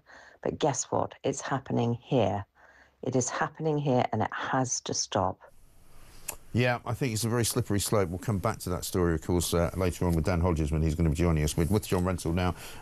This one from Lee in Ormskirk, who says this, John. Did John Rentoul seriously just say a party manifesto is government policy? Where's he been for the last 40 years? Never mind just the last one. Why does this man always defend the indefensible? There you go. Why do you always defend the indefensible? Shocking. Well, because it's such fun, Mike. Because it annoys your viewers and listeners. So it does. It does actually do that. But, I mean, no, all I was doing was explaining the principle of parliamentary democracy, which is that parties put their programme to the country, the voters vote for it, and then the civil service, the impartial civil service, implements government policy. I mean, that is how democracy works. Well, that may well be the case. I know your listener there is making a different point, which is that parties always break their promises. They do, but this is also true. Well, up to a point. I mean, you know, some governments actually do what they say. I mean, I don't want to mention Tony Blair on your program. Not many. That'll just drive your. Well, no, you can mention Tony Blair. It was a very long time ago. There'll be some people listening to this show who don't even remember when Tony Blair was Prime Minister. You know, but the point is that, you know, unfortunately, it's an exception rather than the rule. I would say that governments actually do what they say on the tin, and that when they get in, they actually don't bother doing any of it. But what I was going to tell you about was a story about me calling Keir Starmer a liar. And Downing Street actually complained about it, right? They sent a complaint to my bosses to say that it was disgusting that I kept calling him a liar because he wasn't. And I said, well, the fact is I wouldn't call him a liar if he wasn't, and that's entirely my prerogative to do so. So I then thought, well, here's what I'll do. I'll ask other people if they think he's a liar. So have a look at this. We actually had a video of how many times he had told lies at the dispatch box. So it sounds like you do believe that he's a liar, though. Yeah, he is. So then we sent them that, and they haven't complained since. He's frozen. Don't tell me he's frozen. He's bloody frozen after all that. After that big build-up.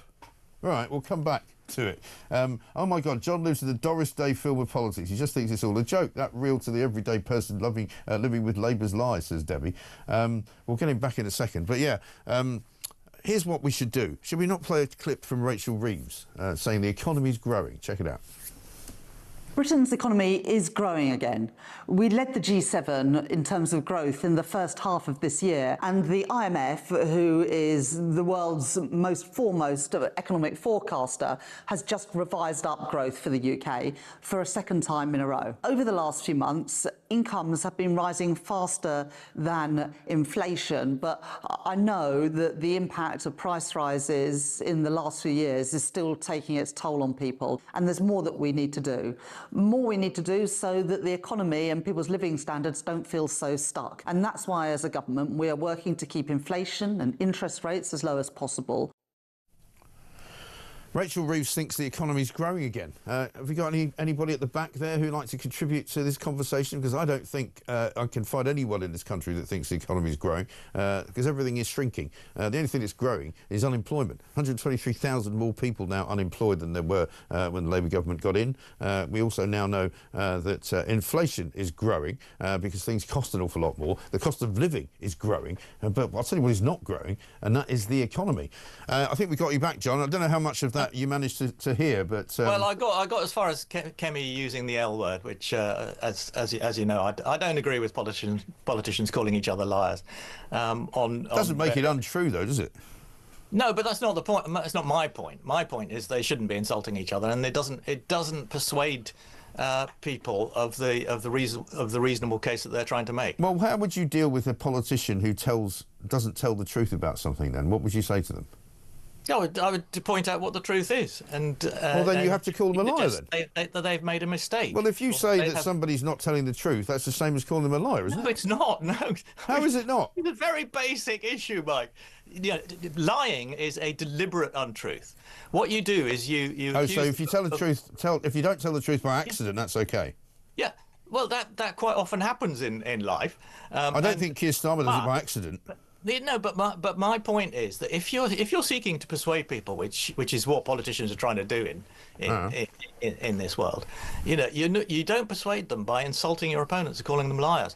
What you do is you suggest that they may have inadvertently misled people. But don't you insult your audience though if you're not telling? Made a mistake. But if you're not telling the truth, are you not insulting your audience? I mean, if I sat here every day and just talked to a load of old cobblers, right, people wouldn't believe a word I said, and therefore it would be doing a disservice to the people I'm talking to. No, but the only people who would agree with Kemi that Keir Starmer is a liar are people who've already decided that they hate Labour and not true.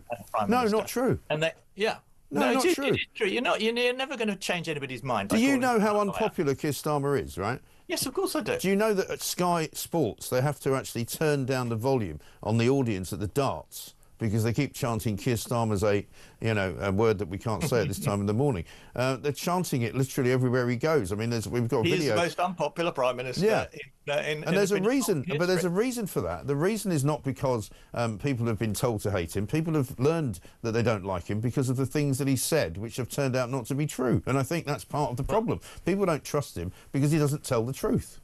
Well, which is more or less a nice way of me saying he's a liar. Yeah, but I don't think you should say that, and I don't think Kemi should either. I'll tell you what, I've got a new word. You should point out what the facts are. Yeah. You should draw people's attention to the facts. That's what I do. Has said the opposite. Yeah. But what do you gain by calling him a liar? Well, I don't just call him a liar. I mean, I explain why I think that he's telling lies. Well, in that case, just drop the L word. All right. Well, I've got a new word for you. That's my advice. I've got a new word that I'm going to call him from this point on because we discovered this earlier this week because he actually suffers from a psychological condition which is called mythomania. I don't know if you've ever heard of that. But he's actually a mythomaniac, if you like, and a psychological condition which is characterised by a compulsive and habitual tendency to lie, often with no clear benefit or motive. I remember all this. I remember David Owen, diagnosing Tony Blair as suffering from some kind of medical condition, which meant that he was a liar. I think it's just a way. It's just a fancy way of calling someone a liar. It's just an insult. It doesn't help. It doesn't help the tone of politics. It doesn't advance reasonable debate. And I think people should can it. Well, what about when you get somebody like Keir Starmer having a go at Nigel Farage and calling him names? Oh, I don't agree with that either. He shouldn't do it, should he? No, absolutely. But what did he call him? He didn't call him a liar, though, did he? No, he didn't call him a liar, but he's called him dangerous. He's called him a snake oil salesman. He's called him all sorts of different insults, which I can look up if you want. But, you know, when he made his speech at conference, you know, when he rallied the troops, as it were, and he said, we have to fight... He called him a racist. He called him a racist. I don't agree with that yeah. either. So, you know, he should first teach by example, shouldn't he? If he doesn't want to be called a liar, then first stop telling lies, and secondly, stop calling people names. Yeah, no. Maybe you should tell him that, not me. I want respectful and courteous politics. Cause I think we have it here, John. You know, we have it here. Well, no, you don't, because you call people liars, and I think that only if they are. If you're a liar, I'm going to call it out. It's as simple as that. Yeah, but it's very difficult to be sure that someone is lying because you have to be able to see inside their mind. Not in Keir Starmer's case, because I know very well that he's a liar. I can give you plenty of examples, like, for example, the time he said, I'd like my friend Jeremy Corbyn to be Prime Minister. And then a couple of years later, he said, Jeremy Corbyn was never my friend. So when was he lying? Which one of those was a lie? Well, he could have changed his mind. Changed his mind? Well, no, because if he changes his mind and says, oh, he's not my friend now, that's not the same as saying he was never my friend, which is what he said. He said he was never my friend, whereas before he said he was my friend. So that's a lie, isn't it? No, not necessarily. It could just be that he was being polite before, and he decided not to be polite anymore. No, it was if I said to you, for example, I never had you on my show, right? That would be a lie, wouldn't it? Well, no, it wouldn't. It would be untrue. I mean, it's the same thing. No, it's not the same thing. Because I mean, it depends why you are. Why are you so frightened of the word lie? Why does it worry you so much? It doesn't worry. I'm not frightened of it. It doesn't worry me. I'm just telling you that it's not a good thing to do, because it doesn't persuade people who might be persuaded, and it's not polite, and it lowers the tone of debate. Well, yeah, but so does lying. Lying lowers the tone of debate, because if you tell lies, then I'm afraid you cannot make a case in any reasonable way if you are not telling the truth. Did you agree with that? Completely agree. And the way to deal with that is to point out politely what the truth is. Okay. How about this? Have a look at this clip and then tell me if this is a lie. Oh, we haven't got the clip. Sorry. This is when he said that he would not put another penny, not a penny more on your council tax. That's what he said just before the election. And then as soon as he got in, council tax went up. Yeah, but that's not a lie. He didn't intend at the time necessarily. You don't know. Well, it's meaningless. He intended at the time to put a penny on council tax. Okay. He probably living in his politician's dream world. He probably thought he would. Well, why say it? He'd be able to solve all these problems. But why say it then? Well, because he wanted to get elected. Yes. So it's a lie in order to get elected, right? No, he thought it was something that he would be able to do. Turned out, of course, he. I mean, we're never going to get anywhere here. But anyway, it's very, very entertaining. John, it's good to have you back. Thank you very much indeed. Good to talk to you. John Rentoul, Chief Political Commentator from The Independent, who doesn't like the word lie. Well, of course he doesn't. He's a Labour supporter. This is Talk.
across the UK. On DAB+, on your smart speaker, on your smart TV, and on your side. This is Talk. Welcome back to Morning Glory, 7:40. I don't know where the time's going this morning. Janine sends me this. She says, Ray John Rental, the point is not about civil servants implementing government policy. It's that the government claimed that the witness statement was based on previous Conservative government policy and it included Labour Party manifesto wording. They lied. And John just said that he doesn't like using the L word because that's not how you do politics. I didn't know John was a politician. I thought he was a journalist. Well, he's a commentator, and he's a very civilised commentator. Whether you agree with him or not, he is civilised. And if he doesn't want to use the L word, that's fine, but I will. And I'll call somebody a liar if I feel like it, because if they tell lies, that's what they deserve to be called. She also goes, they changed the rules to get rid of Boris. They removed the word knowingly from the misleading parliamentary accusation. Yeah, I mean, there is a problem, isn't there? I mean, if politicians would tell the truth, then they wouldn't be called liars, and then we'd all be much better off, wouldn't we? Let's talk to Maria Caulfield, NHS nurse and former Conservative MP, who's now defected to Reform. Maria, very good morning to you. Good morning, Mike. I was quite surprised, actually, because that happened right after we spoke the last time, and suddenly we went, oh, Maria Caulfield's suddenly gone to Reform. Like, she didn't tell me. I know, I felt a bit bad about that, Mike. I wasn't expecting it to come out, to be honest. Yeah, not to worry. So tell us why, first of all. Well, just because, even before the general election, I was getting frustrated with the government. My principles haven't changed. I believe in a small state and low taxation and control of our borders, money and our laws. And we clearly weren't delivering that. And I was quite frustrated. And I didn't feel the Conservative Party learnt from their defeat at the last general election. And if they were in government tomorrow, I think they make exactly the same mistakes again. It's too broad a church in the Conservative Party. Right. And Reform is kind of more based on the principles that I believe in. And what's interesting about the Conservative Party, particularly in the last couple of weeks, even at conference, people, they were getting all excited about, Kemi Badenoch's made a great speech. And, I mean, I think it was Kevin Hollinroke, the party chairman, he actually put out a tweet saying, isn't it great, 33% of people thought that Kemi Badenoch's speech was good. And I'm kind of going, it's not really something to shout about. 33% of the public is not a very good number. Maybe if it was 83%, you would put it out. But he was kind of basing it on the fact that only 23% of people thought Keir Starmer's speech was any good. But they seem to have a very low bar when it comes to kind of ambition nowadays. Absolutely. And I just think the general public have turned off of both parties. And I think it doesn't matter what either of them say now. People want delivery. Great speeches are fine. I don't have a problem with abolishing stamp duty, but no one believes it will ever happen. Right. I used to beg for us, when I was a Conservative, to lift the income tax threshold, which would have been a boost for everyone, and they just would not do it. No one believes, whatever they say at conferences, that will ever happen. No, exactly right. And that's part of, as you say, the paucity of the two main parties now, or the two formerly main parties, because people just don't believe the word they say. I mean, this is a long conversation with John Rental there about how he doesn't like to hear the word liar used. He doesn't like to use the word because he thinks it demeans people in politics. But, we wouldn't call people liars in politics if they didn't keep lying. Well, just look at Nigel Farage in the last week. He's been very honest that if Reform formed a government tomorrow, income, tax reductions are not going to be the first thing. They've got to reduce public spending. And that's being honest about the situation we're in. And yet you see Rachel Reeves on the TV every day saying the country's growing, things are improving. Yeah. Well, people absolutely know it's not. They know at the end of every month what a struggle it is to pay the bills and put food on the table. Yeah, absolutely right. I'll tell you, there's something that's troubled me this morning. There's a piece in the Times, I don't know if you've seen the Times this morning, but they've done a survey of public sector workers. And the public sector workers in Britain, the research included a survey of around about 8,000 people. Public sector workers view Britain less favourably than the public and are more sympathetic to adversaries such as Russia and China and terror groups such as Hamas. And it says that in the NHS alone, 30% of people who work in the NHS expressed the highest degree of sympathy for Hamas. That's extraordinary, isn't it? It is, and I think there is a bit of a difference between public sector workers and the private sector. I work in the public sector, and we're shielded a lot from some of the kind of economic impacts of the economy, for example, and political decisions. Because you're in, as a nurse, it's a tough old job. But I've got, I've virtually got a job for life. We're always going to need nurses. You've got sick pay, a pension, annual leave. You know, if you're a plumber or a builder, you do not have those perks of the job. And when other households, income is drying up, you're the first person that they're not going to employ. They're not going to have that roof extension or the house rewired or whatever. So I think the public sector is very shielded, and so it can have the luxury of having more left-wing views than people have to go out and earn a living for themselves. Yeah, exactly right. I mean, do you come across it much? I mean, there's a story today in the Telegraph saying that basically there's new guidance coming out on NHS uniforms. New guidance will suggest that staff will be prevented from wearing any items with a political connotation, such as pro-Palestine badges, scarves, shirts, keffiyehs, presumably as well. Is there a lot of that going on? There's not a huge amount, and actually, you know, a bit like the public, the silent majority who work in the NHS or in schools or in other public sector spaces often are not vocal about their beliefs and are not as left wing as people think, but they're too afraid to speak out and too afraid to maybe discuss issues that are quite controversial and just want to get on with their job, to be honest. And the people you hear from are kind of the often kind of left-leaning, unionised people who are feel very confident about speaking out. Yeah, exactly right. And as far as the latest kind of scenario with the BMA is concerned, I mean, there's talk of another strike coming from doctors. Is that something you're expecting, or are you hoping that's not going to happen? Yeah, I think it may, and I don't think it's over pay this time. I think it's over an issue that I've flagged with you a couple of times before, Mike, around, we've got, the Conservatives, to be fair, we increased training spaces for doctors, nurses, midwives, dentists, and they're now finishing their training, qualified and cannot get jobs. And so I think the BMA at the moment, and they do have to take some accountability for this, like £500 million was spent on that 22% pay rise, are really fighting now for qualified staff, and they represent doctors, being able to get jobs when they've finished their qualifications. I don't think striking is ever the answer, but that is a valid issue. And, when we see some of the problems in the NHS, it's quite shocking that we've spent taxpayers' money training people, we've got shortages of staff, and there's not enough money to pay them to do the job they're qualified for. Yeah, exactly right. Maria, good to see you. Thank you very much indeed. Maria Caulfield, the NHS nurse, former Conservative MP, now defected to Reform, because she says it now represents what her beliefs are, much more so than the Conservative Party, which is too broad. I think a lot of people will say that the Conservative Party has kind of left them. They haven't left it, if you like. Mike says this, Labour promised to smash the gangs. That was a lie. This is number 3 on Labour's 6 steps for change. In fact, they have failed on all 6 steps. Yeah, so according to John Rentoul, though, none of that was a lie. It was just something that they meant to say, but it didn't come true.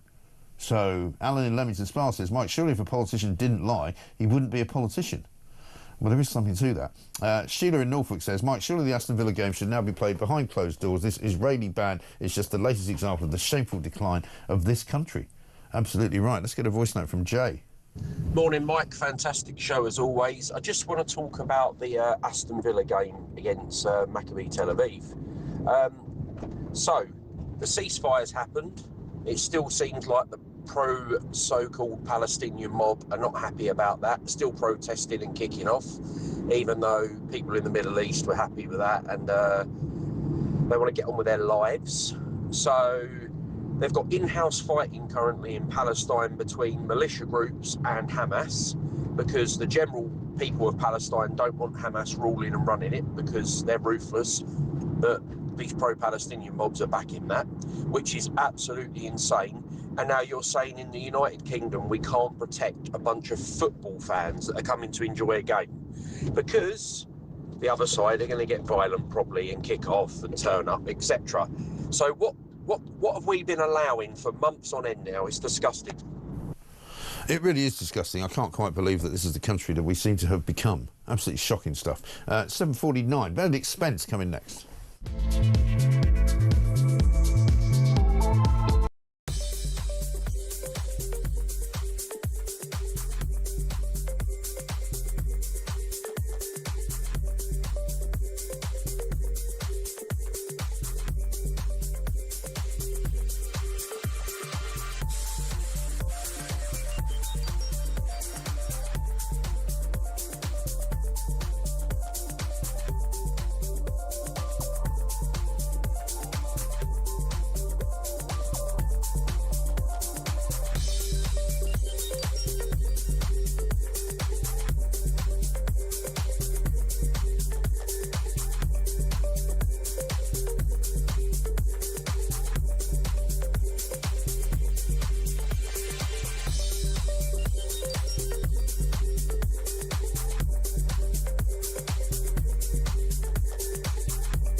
vigorous game of bloody ping pong. Now, let me be absolutely clear. Today's show is not for the faint-hearted or the timid of spirit. No, no, no. It's for the bold, the bloody brilliant, the indomitably British. We're talking topics that make your hair stand on end. Well, mine, presumably.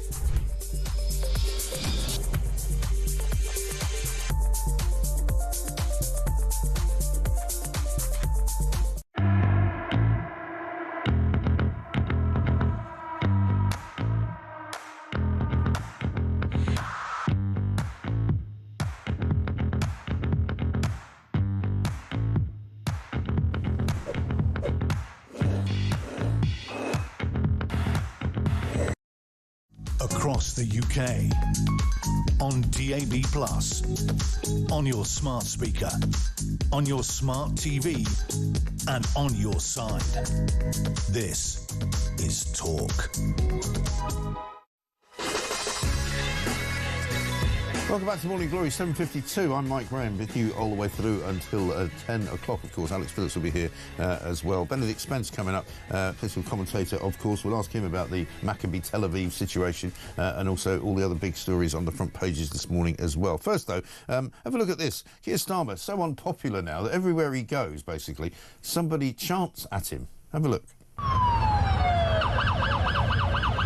Keir Starmer's a Starmer! Keir Starmer's a That's some deer driving around in London.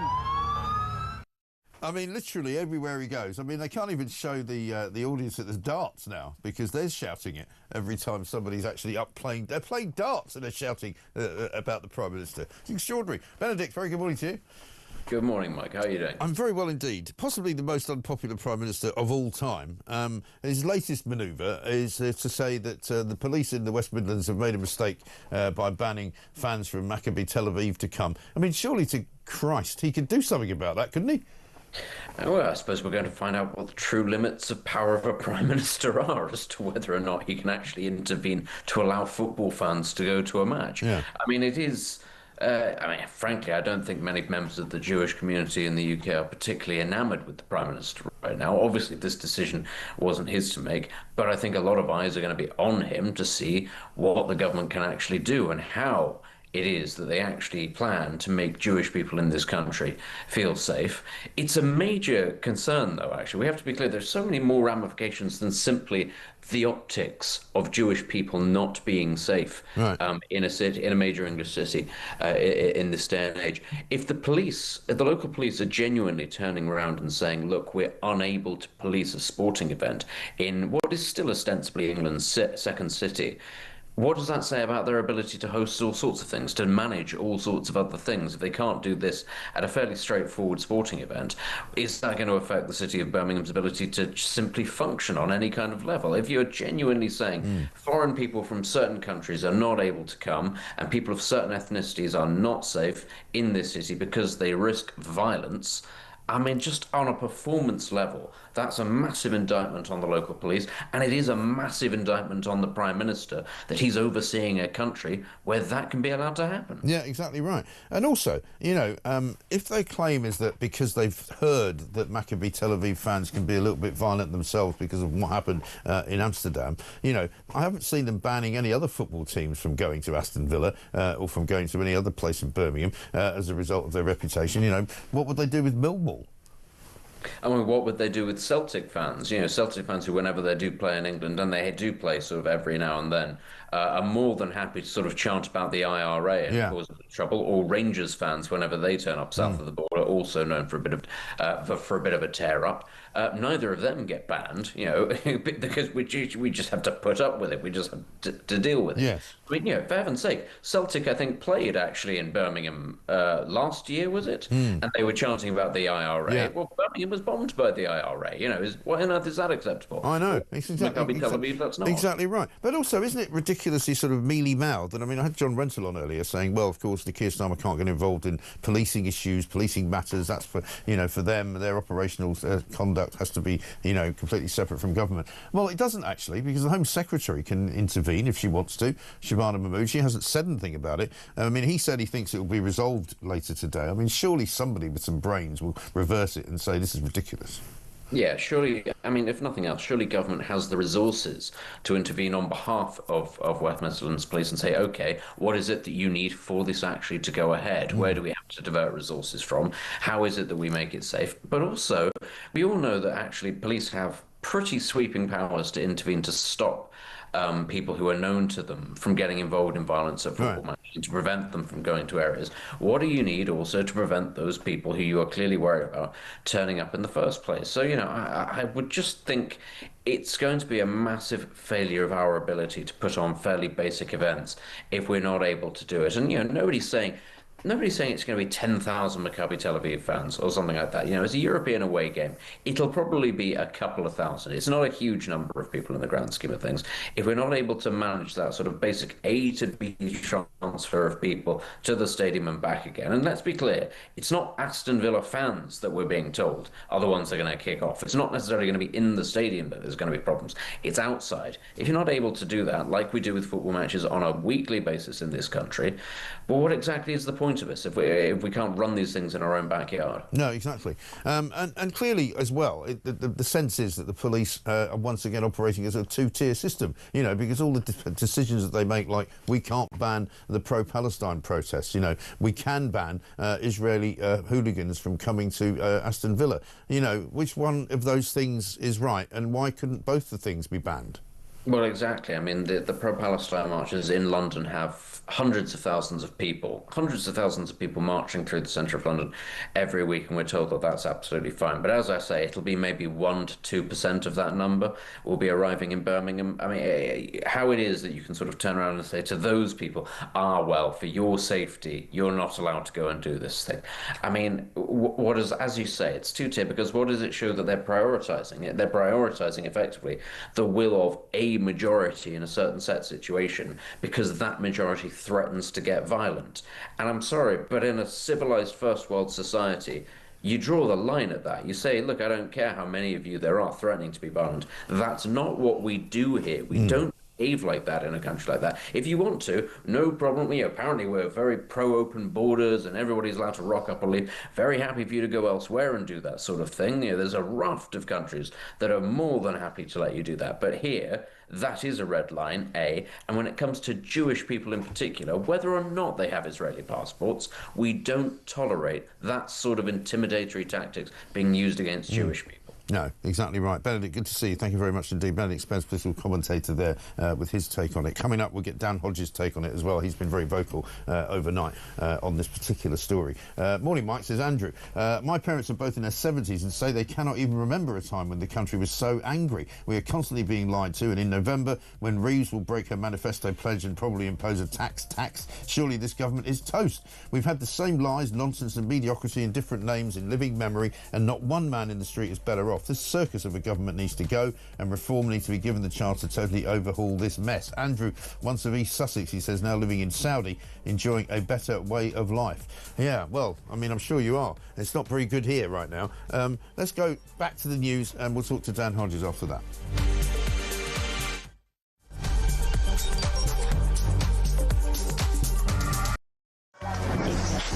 Five, 4, 3, 2, 1. Yay!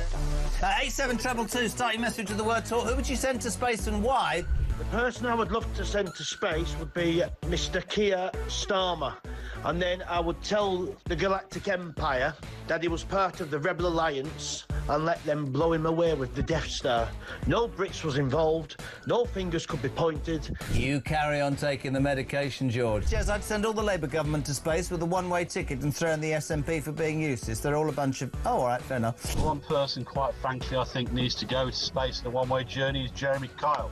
He goes on about his age one more time, how he's 60 this year, he was 59 last year, repetitively over the course of the weeks and months. We have to hear him, I'm 60 this year, I'm 60 this year. Richard Tice, did you put that cheeky bugger up to that? I'm hoping he's going to send me the invoice because that was absolutely brilliant. Which MP would you send to space? Oh, no, I'll get in terrible trouble if I answer that. But it's fair to say there's quite a long list. The sad thing is about sending people into space on a one-way ticket is I don't think that we've built a spaceship big enough to take the lunatics off this planet. I mean, from the net zero loonies to the transgender loonies to the racists to the terrorists, there is just so many to the wokerati. We need some big spaceships. Big spaceships. Good evening. I never know how you're going to start this conversation, Jeremy. Katy Perry went to space today, OK? Who would you send... I'd love her to say what I wanted to, but I'd never disrespect her. Who would you send to space who could never come back? Well, I'd be happy to send Ed Miliband to space, I think. Oh, that is an outrageous question to I'm not even going to answer that question. Sam Matterface, do you get the job, yeah? Come on. No, Sam Matterface, I tell you what, says no. I think David Lammy would be the person I'd want to send up in space and never come back again. Yeah, the problem is how much would the bill be for him to munch through whatever food on the way there? Hey, it worked.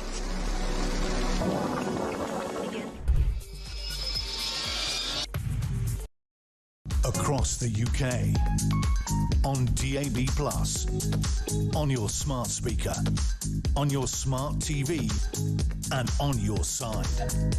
This is Talk.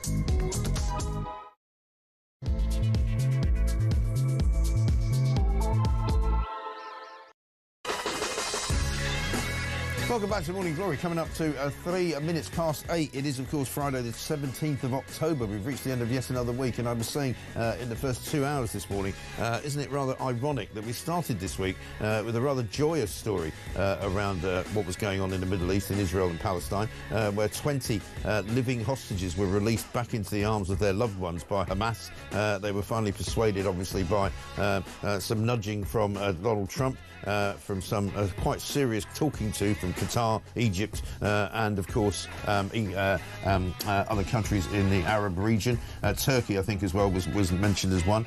And it was a glorious and joyous occasion where, you know, finally it looked as though there was a ceasefire. It looked as though the war, for the moment, is over. Unfortunately, Hamas have been spending the last few days going around shooting indiscriminately people in the street and executing people that they don't agree with, that they don't like, that are in some different gang to the one that they're in.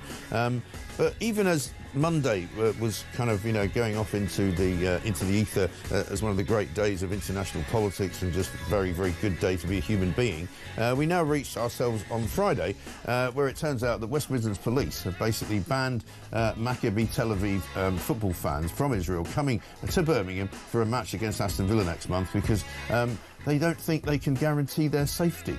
They're worried that Israeli fans, i.e. Jewish people, can't walk the streets of Birmingham because there's been a petition and a campaign started by British and independent MP Ayub Khan, Pakistani-born, who's out there today celebrating the fact that Israelis have been banned from the streets. He says that we don't want people committing genocide walking the streets of our town, our area. Well, I mean, if that's the case, how soon before they start banning people from Tottenham going there because they've got quite a big Jewish support? You know, how soon before they say that anybody who's Jewish can't go anywhere near Birmingham because of the fact that they might support Israel? And because they think that there's been some kind of genocide, even though, of course, that has been denied, even by this government. 0344 499 1000 is the number to call. We're going to be speaking to Dan Hodges coming up in this hour. Also, we'll be talking as well to Lauren Bell-Cross from the Jewish Chronicle, who asked Keir Starmer, unbelievably, just yesterday, about his situation regarding anti-Semitic chants and about keeping Jewish people safe in British communities up and down the country. Keir Starmer even was out yesterday telling us that he was improving security for Jewish communities in this country by giving £10 million more to the people to try and keep them safe. So Keir Starmer, meanwhile, has come out and said that the police have made the wrong decision, but he's not willing to do anything else about it. Jeremy Corbyn, of course, has come out and said that the police have made the right decision. He's celebrating it.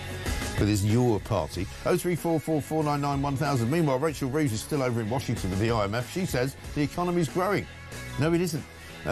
And also, of course, we've got the China story. The head of MI5 has come out and said that they're very frustrated with the Chinese spy case because it hasn't gone ahead.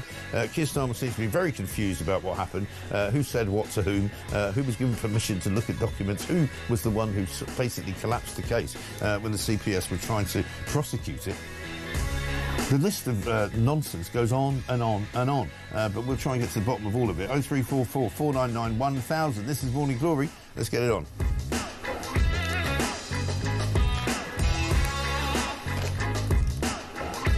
Oh yeah, we've got a big announcement to make coming up at 9 o'clock, by the way, so you don't want to miss that. So if you're listening now, it's only another sort of 54 minutes away. Also, I think I'm right in saying that Keir Starmer's put out his first tweet of the day. Shall we check it out and see what it is? It's always a big surprise, this, isn't it? Oh, here we go. It's a one-liner.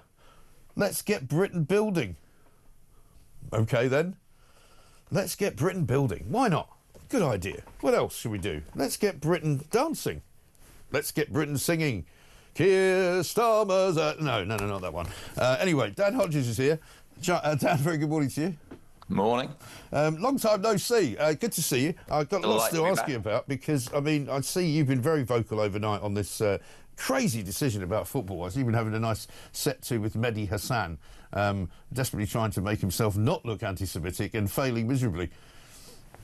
Yeah, I mean, but I think what was interesting from the reaction of people like Mehdi last night, and also actually from that tweet that you just showed from your party, I mean, it basically has exposed, excuse me, the sort of, if you like, the pro-Palestinian lobby, for what they actually are. Because if you remember last night, the argument that we were getting from Mehdi Hassan and others was that this decision was necessary because to actually protect the community in Birmingham from these Maccabi Tel Aviv, what they were describing as football hooligans. Yeah.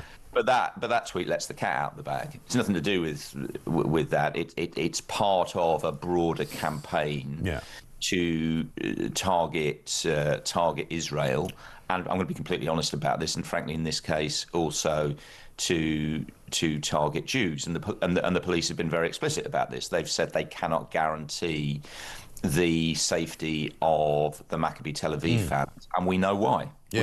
We all know precisely why.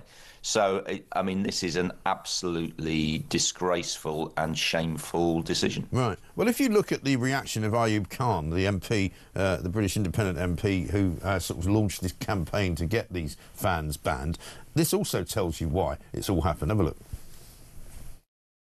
Well, excellent news for the people of Birmingham and, most importantly, the residents here in Aston. I launched a petition to oppose the Maccabi Tel Aviv fans from coming to Birmingham and then into the Aston Villa Stadium. The surrounding ward of Aston is a ward that sits within my constituency, and I had many residents and businesses express concern of the Maccabi Tel Aviv fans from coming into our area. Clearly, we have all witnessed the scenes in Amsterdam, the violence that was displayed by the fans the night before the match.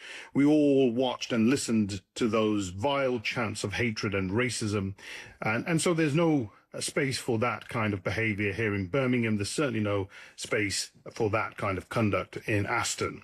So I'm very pleased that both the West Midlands Police and Aston Villa Football Club have now written to UEFA informing them of their decision not to allow any fans from entering Birmingham and Aston.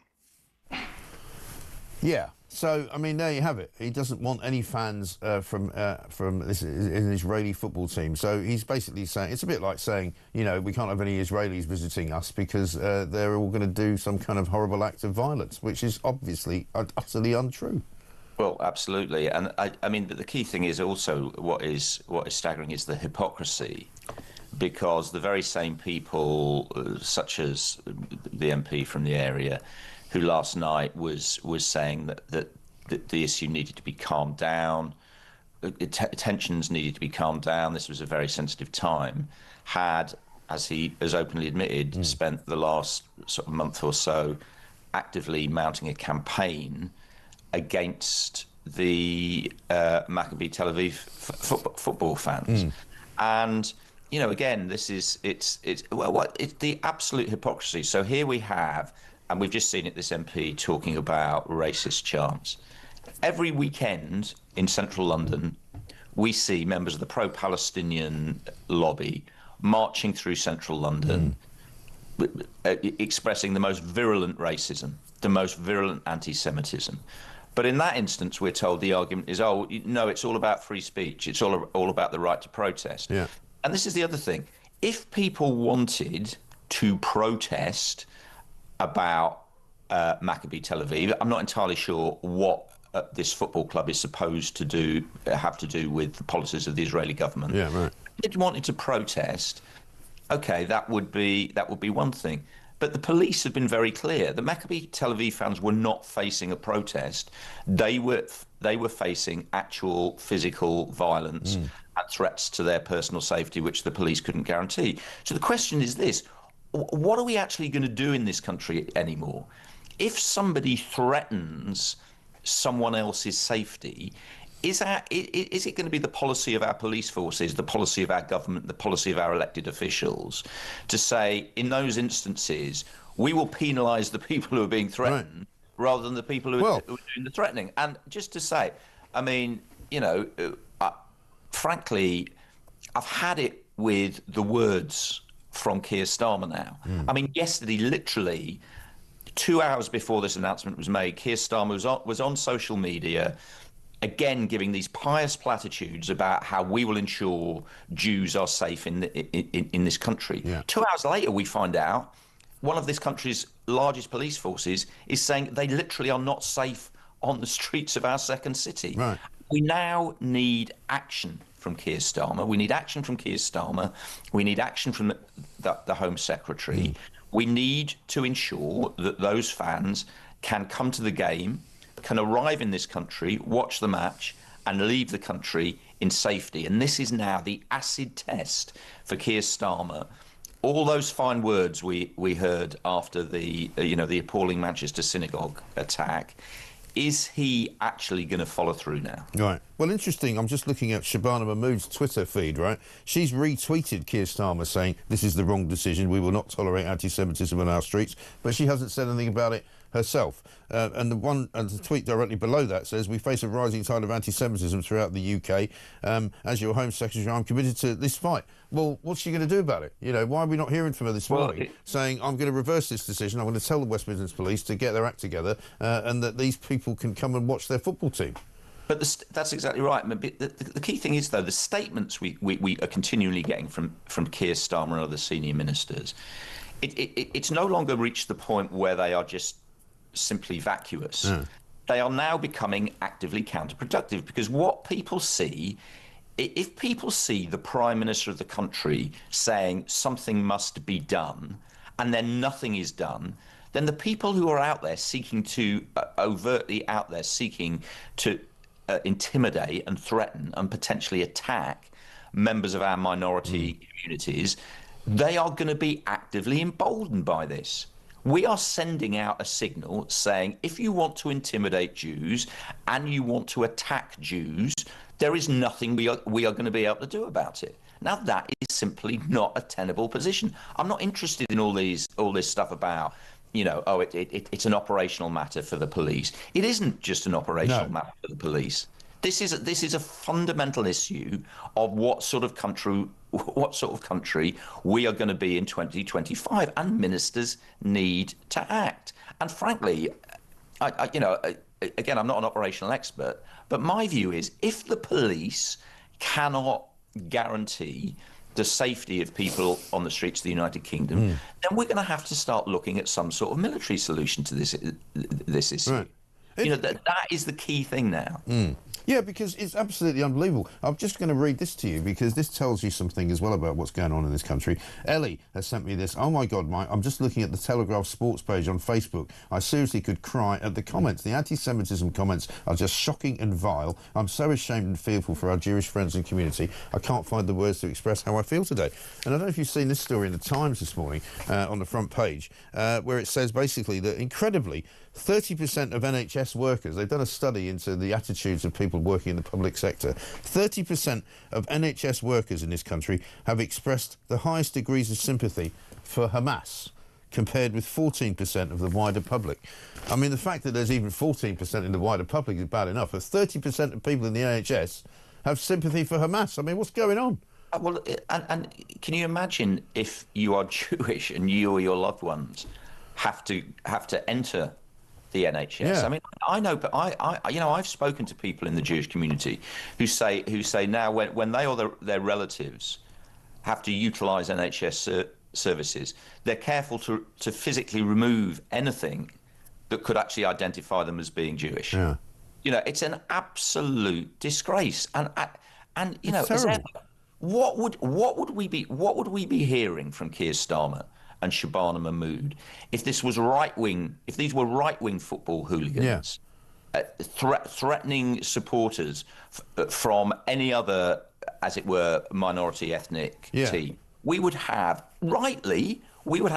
absolute condemnation. We saw from Keir Starmer and Shabana Mahmood the most graphic and visceral and direct condemnation of what they perceive to be the racists supporting Tommy Robinson on his march through central London. Right. What are we actually going to do now about those racists who are intimidating members of the Jewish community? And not just our Jewish community, the global Jewish community. Yeah. And what message does it send out from England, by the way, to the rest of the world? Because it's pretty shameful. I mean, I was quite angry when I found out, because I was kind of working myself up to it this morning as I came in. And the more I thought about it, the more I thought, this is absolutely outrageous. This is not Britain that I want to be living in. This is not a Britain that I grew up in at all. It's a moment of absolute national shame for all of us. You know, we have literally said in 2025, Jews are not safe on our streets. That is literally the message we're sending to the world. And remember, this is coming only a couple of weeks after an appalling terrorist attack in which Jews were murdered on our streets. You know, this is, you know, everybody, you know, loves spouting that, you know, that pious phrase, never again. Well, are we going to mean it when are we going to actually mean it? It's happening now, right in front of us. I want to see today from Keir Starmer and from the Home Secretary exactly what they're going to do. I don't want to see a single other statement from anyone in government until it is a practical statement which explains how those fans are going to be able to attend that match in safety. Yeah, absolutely right. Dan, stay with us if you will, because I've got to talk to you about China, the other big story this week, which I know you've been very vocal on as well. Let's get a quick voice note from Darryl on Tel Aviv. Morning, Mike. Darryl here from Lincoln. Just regarding this business over the Tel Aviv fans not being allowed to come to the Aston Villa game, it's shameful. If you think about this long term, you know, how long will it be before Israeli people are advised not to travel outside of their country at all? Yeah, I mean, that's where it's heading, isn't it? I mean, that is awful. That is just awful. You don't even want to think about that. Alan in Staffordshire says, morning, Mike, the Aston Villa game should now be played behind closed doors. You can guarantee the decisions like this will never happen again. Ridiculous decisions come with consequences. All the best. Yeah, thank you very much indeed. We're coming back very shortly with Dan Hodges. We're going to talk about the China problem for Keir Starmer. This is Talk.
Fair way. I don't.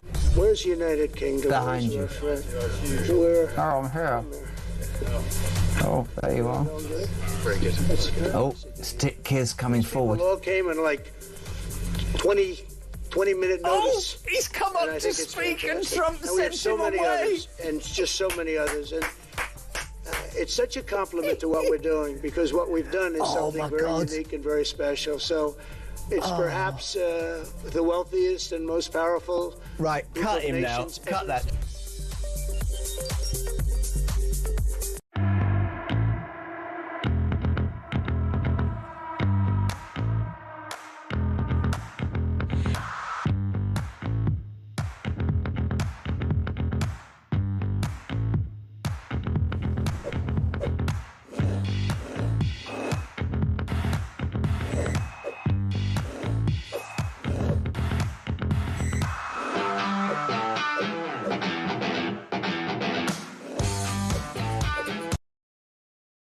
Across the UK, on DAB+, on your smart speaker, on your smart TV, and on your side. This is Talk.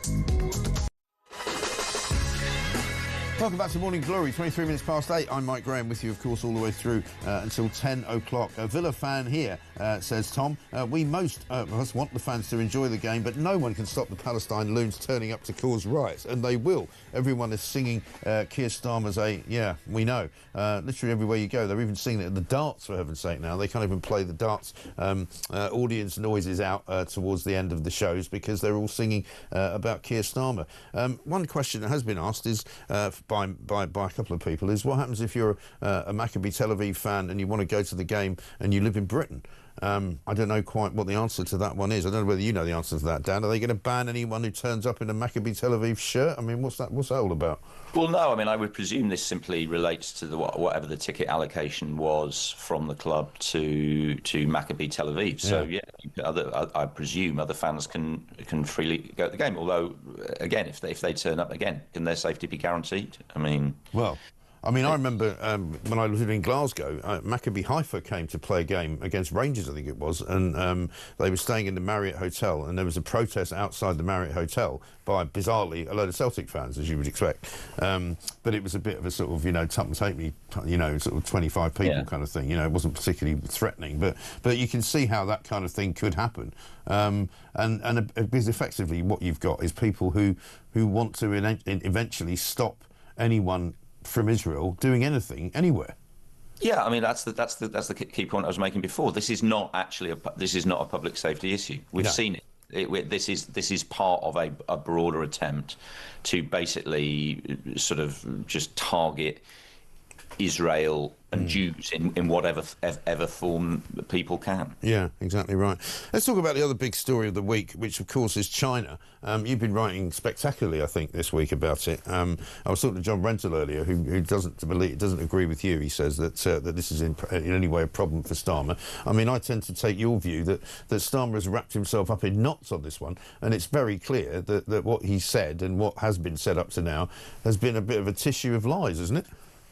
No, absolutely, and obviously you're right. I mean, I've had criticism for it, but I'll be quite clear. Keir Starmer has frankly been lying through his teeth throughout the start of this, and that's not even, you can't even dispute that now. That's a matter of record. Right. I mean, obviously from the initial statement where the government said they had no role in the collapse of the case, and then the Director of Public Prosecutions came out and clearly said, well, no, they did. Yeah. We had that with, the government saying we can't release the witness statements because the CPS won't let us, and the CPS immediately said, no, you can.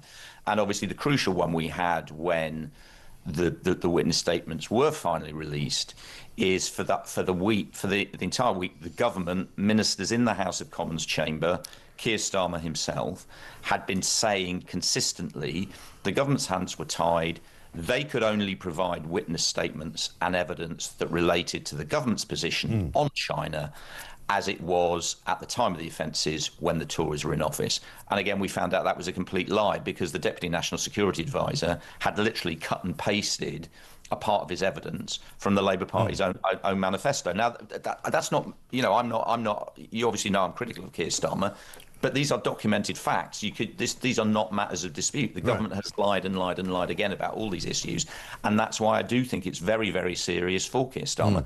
He's basically misled the House of Commons. He's on record now misleading the House of Commons, and obviously that is a very, very serious issue. Yes, and he pointed out as well that he did actually say yesterday, which is I think the first time I've ever heard him say that he was going to go and check something. You know, as if he didn't actually know. I mean, he's actually expecting us to believe, is he, that he doesn't have any meetings about this issue, hasn't really had any meetings about this issue, and when there were meetings about this issue, he didn't know about them. No, that was the key moment in the House of Commons. You know, Kemi Badenoch asked him straight up and say, are you seriously saying all this was only done by the Deputy National Security Advisor without any recourse to the National Security Advisor or ministers? And he initially, and I thought quite arrogantly, said yes, and then immediately you could see the penny dropping, and then I was in the chamber and you could see him, and he went, "Oh no!" And then he tried to backtrack, and then he said, "Well, actually, do you know what? I'm going to go off and I'm going to check, and then I'll get back to you." Obviously, he hasn't come back, but at some point, you know, he is, I think, going to have to come back and say, "Look, all right, fair enough. You know, it wasn't just this one civil servant who was running the government's entire policy in relation to this case. Other people were involved." And at what point does some of this become a critical mass? Because, I mean, you and I have had many conversations in the past year that Keir Starmer's been involved in, where one scandal after another has hit him. And, you know, I've said repeatedly, I don't think he's going to last the pace. You've said it before. You know, at what point does all of this kind of, you know, body of evidence, if you like, about how badly run this government is and how deceitful they are, really, to the public and to Parliament, you know, at what point does something happen? Well, I think we're nearing that point now. I mean, certainly Labour ministers and Labour MPs have taken the decision now that Keir Starmer is going to have to go. Yeah. The question now is only when. I mean, obviously we've currently got the as I call it, the China crisis rumbling along, but obviously the major issue is we've got the budget coming up. Yeah. Now, at that point, Rachel Reeves is going to stand up and she's going to explain that she's got to raise taxes and she's got to cut public spending, etc., etc., etc. And at that moment, she's going to sit down, and 10 seconds after she sits down, the Tories are going to start broadcasting out to the country the clip of her at the CBI last year when she literally said on camera, "I am not going to come back in a year's time with more tax increases." And that is going to be shown to be the killer lie. That's going to be, for Rachel Reeves and Keir Starmer, they're, if you like, they're George Bush, read my lips, no new taxes moment. And from that point on, Rachel Reeves and Keir Starmer will not be trusted by the British public again on any issue. But Labour MPs know that. Labour, you know, there was a classic moment where, remember when Keir Starmer announced the ID card scheme? Yeah. For about 30 years, the polling on that has been consistent. 60 to 65% of the British public supported ID cards. As soon as Keir Starmer said, "I want to introduce ID cards," support for that policy collapsed to 40%. Yeah. Purely because it was Keir Starmer's policy. He is so toxic now. Labour MPs, Labour ministers understand he's toxic. So I think he'll stagger on until the local elections. Labour will be annihilated in the local elections. I see they're talking about cancelling a few more of them as well. Well, that's basically his only hope.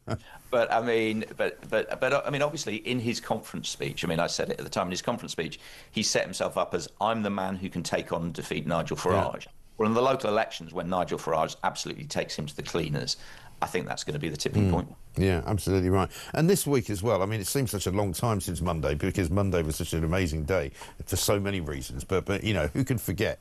And you might see it on Plank of the Week tonight, if you pay attention. Keir Starmer's absolute and utter humiliation at the hands of Donald Trump.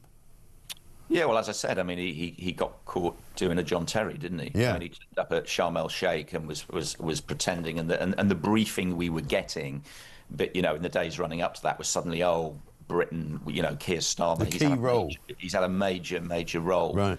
And it was all a fantasy. And frankly, that clip, we're going to see the clip now. I mean, it was cringeworthy, but it was instructive. It is literally the position Keir Starmer is in now. As I said, he's no longer in effect the Prime Minister on the world stage. he's basically a glorified trade commission. And this was the only thing that they could hang on to, wasn't it? Because the only thing that people who supported him, with all the support draining away domestically, was, oh yeah, but he's very well respected on the world stage. You know, look at what he's done for Ukraine. Look at what he's done for, you know, for Israel and Palestine. Well, it looks like now he hasn't really done anything for either of them. No, I mean, he was. We were completely. I mean, we weren't just marginalised. I mean, obviously there was that moment when, excuse me, that moment when he prematurely announced the recognition of Palestine, which senior diplomatic sources told me actively set back the peace process for a few weeks, because suddenly Hamas, who were on the brink of signing a deal, suddenly thought, well, if this is going to happen, let's sit back a little bit and see what other concessions we can get. But you know, the reality is, I mean, and you're right, it was the one area where I actually said, look, he deserves a bit of credit. I mean, I would still say on Ukraine, maybe he deserves some credit from that, but for the rest of it, I mean, he's... Yeah, but at the end of the day, you know, Trump is going to be meeting up with Putin soon in the EU somewhere, in Europe. Again, Starmer hasn't really got much to say about it. No, I mean, it's noticeable that over the last couple of months, having had the great fanfare from Keir Starmer about how he was leading the strategy, we talked about it a lot, about boots on the ground, et cetera, you know, helping, you know, this security pact for Ukraine. All of that's gone out the window now. You know, we don't hear anything about that anymore. No. And, you know, that even that sort of side of what he's been doing seems to be falling by the wayside. Yeah, it really does. Shocking state of affairs. Dan, good to see you again. Thank you very much indeed. Dan Hodges, commentator of the Mail on Sunday, of course. My message, says Paul from Bexley Heath, if Aston Villa are involved in the decision to ban Tel Aviv Football Club, then maybe UEFA should forfeit the game to Aston Villa and allow Tel Aviv to go through to the next round. That will ensure the Aston Villa board will face the consequences of their actions. Prince William should speak out against it as well, says David in London. This Aston Villa decision is not only wrong, but because his paternal great-grandmother, Princess Alice of Greece, is buried in Jerusalem and was honoured by Israel as righteous among the nations for sheltering Jewish refugees during the Holocaust in her Athens home. Well, it would be nice to hear from Prince William about this, wouldn't it? I don't know whether we will. We'll keep our eyes out for that one. And we'd also like to hear from Shabana Mahmood, the Home Secretary, who hasn't said anything, and indeed the Prime Minister, whose only sort of contribution to the gayness of the nation this morning is to put out a tweet that says, let's get Britain building. I mean, what a plonker. All right, Rodney, this is Talk.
across the UK, on DAB+, on your smart speaker, on your smart TV, and on your side.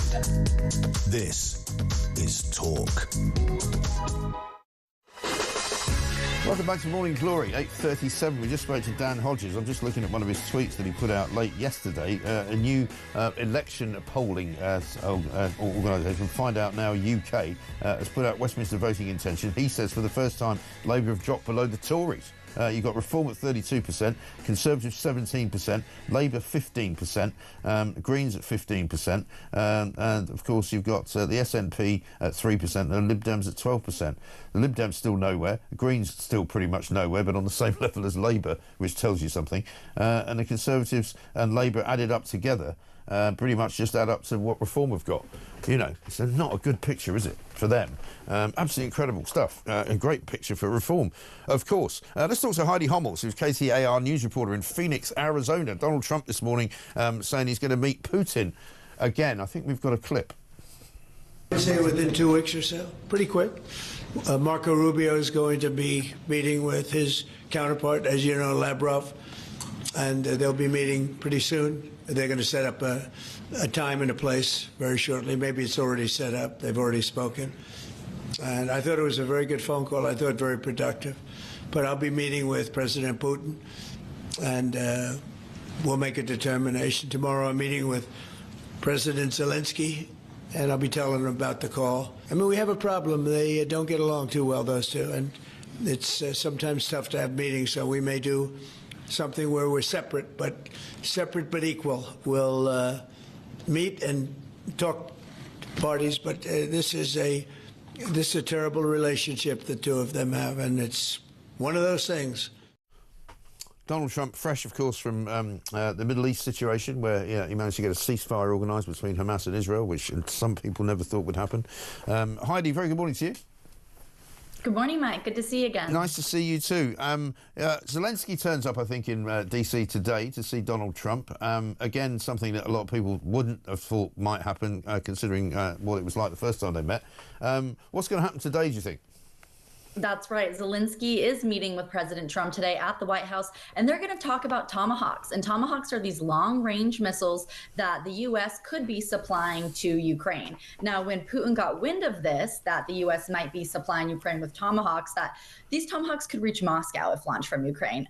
That's when he called up President Trump, and the two of them had a more than 2-hour phone call talking about what it would take to get a ceasefire done and end this war. Right. Isn't it interesting that when you start threatening people with weapons, they suddenly start to want to come to the table?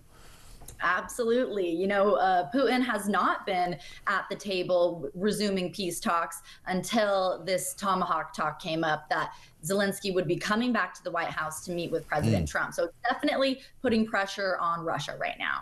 Yeah, I mean, that's the point, isn't it? That if he can do, I mean, people were sort of half joking about it on Monday, that he could, could he end 2 wars inside 1 week? I mean, it's not out of the question at this point. Yeah, President Trump definitely has momentum right now after ending the war in Gaza this week. Now he has his sights set on Ukraine, and he wants to end the war there. He's putting a lot more pressure on Russia. So in this 2-hour phone call, they talked about Putin even congratulated Trump for creating peace in the Middle East this week. They talked about the U.S.'s trade relationship with Russia. Trump would like to improve the U.S.'s trade relationship with Russia when this war is over, because at the end of the day, Trump's a businessman. Yeah. And for him, I mean, there's also a lot of talk about these rich minerals that Ukraine has got, that Trump wants to try and see if he can get some piece of, right? Yeah, the U.S. has reason to keep their relationships amicable with both Russia and Ukraine. So we definitely have a lot to offer both countries, and they have resources that we want as well. Yeah, exactly right. So, I mean, will there likely be some sort of, progress made on that front today with Zelensky? Hopefully, we'll see in 2 weeks how the summit goes in Hungary with Putin and Trump. But I don't know. Zelensky might be disappointed with how things go at the White House today. He was hoping to leave with a guarantee that the U.S. was going to be giving Tomahawks to Ukraine. Now that Trump is meeting with Putin in Hungary, those Tomahawks aren't guaranteed. Right. And meanwhile, the war continues in Ukraine. They never quite know when the next missile is going to hit, do they? No, it's tragic. It's been going on for almost 4 years now, and people in both nations want to see it come to an end. Yeah, exactly right. And I mean, has Trump been viewed any differently back in the States this week after what happened in the Middle East in Sharm el-Sheikh on Monday?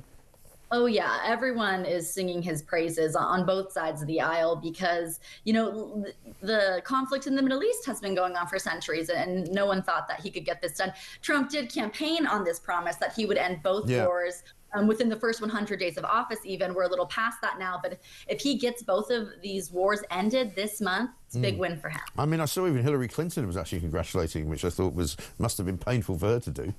Yeah, definitely a lot of bipartisanship when it comes to ending wars. Who wants a war? Exactly right. Heidi, good to see you. Thank you very much indeed. Heidi Hommel there, KTA, our news reporter in Phoenix, Arizona. This from Julia in Birmingham. She says, Mike, I'm a Villa fan going to the game. I'm disgusted by this decision. I've written to the police and the club, sadly probably to no avail. So instead I will be buying a Maccabi Tel Aviv half-and-half flag before the game and wearing the Israeli half on show. I will also display the Israeli colours throughout the game and support the opposition as a small gesture of solidarity. Well, good for you, Julie, because I can't believe that most people who are Aston Villa supporters would go along with this particular decision. Because why would they? Because Aston Villa fans, as far as I know, are not particularly vehemently anti-Israel or vehemently anti-Semitic. Why would they be? Ernie says this, Mike, the police have always been able to control unruly football fans. That's not the problem. It's the tarring of all Jewish people with the same brush. We don't do that in this country. Imagine if we banned all Muslims from going to a football or a cricket match because of an Islamist atrocity somewhere else in the world. It's wrong and it's got to stop. If you've got a cultural issue with any other country, that's your problem. Don't bring it to this country. We don't discriminate against anyone. Well, we shouldn't. It's exactly right. Morning, Mike, says Ron in the West Midlands. I live in the Birmingham area and it's clearly a Muslim city. This the Tel Aviv fan decision is that community headed by MP Khan, showing their authority. Sadly, a sign of things to come across the whole country in the future, I fear. Great show. I mean, this is the problem, right? Let's not forget, Ayub Khan was basically elected by the Muslim community. He was not elected by people who were particularly pro-Gaza or particularly pro-Hamas, who lived there. No, he was elected by people who were pro-Gaza and pro-Hamas, who moved in there and who now live there and who, as Robert Jenrick pointed out, live in parts of Birmingham where you don't see any white faces. He was criticised for that. He was called a racist for saying that. And now look where we are. We've now got an independent MP who wants independence for Gaza. He wants the Palestinian state to be a thing. Who knows what his views are on Hamas? I don't know whether we've got anything on what he said about them.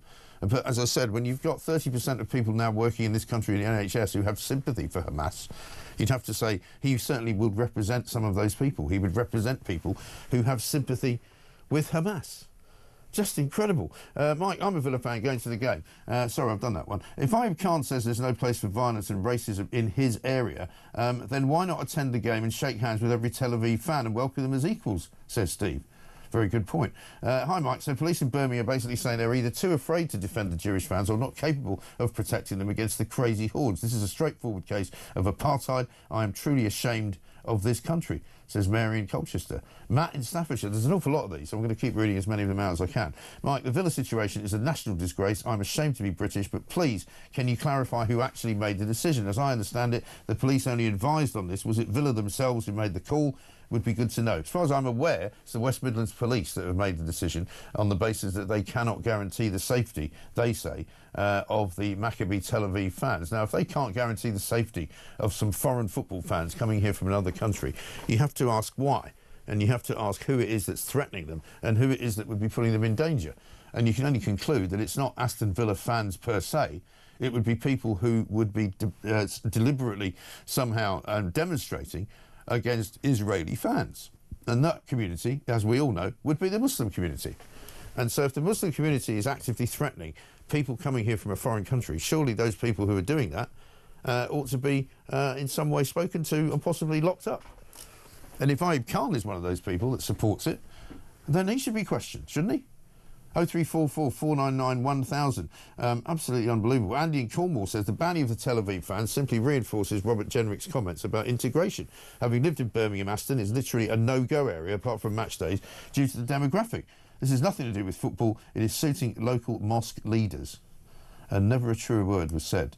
Coming up, we're going to talk football because we're going to be doing, of course, 90 minutes in 90 seconds. Robert Jenrick is going to be here as well, coming up at 9 o'clock. And we've got a big surprise announcement to make as well. This is Talk.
Right outside the school, two guys smoking sheesh pipes, and there's the playground in the background.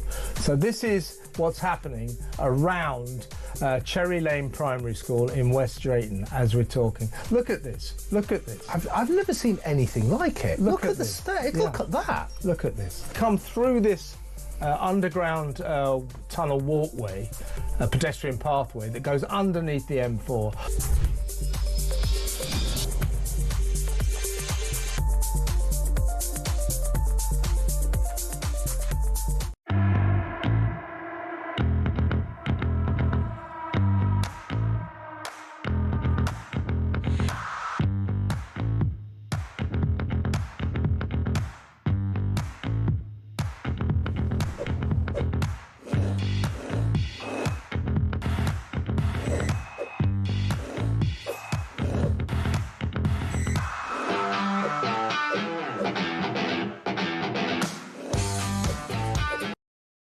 Across the UK, on DAB+, on your smart speaker, on your smart TV, and on your side.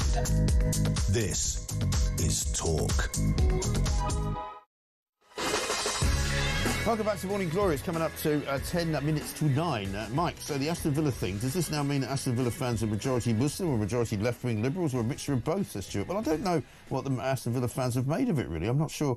I know that Ash Gould was talking about this last night. I think he might have had a couple of people on. He's an Aston Villa fan himself, happens to be Jewish. I don't know what's going on with that, because it may well be, in fact, that that the Aston Villa fans, as such, and the football team and the football club really don't have much to do with it. It's a West Midlands police decision, I think.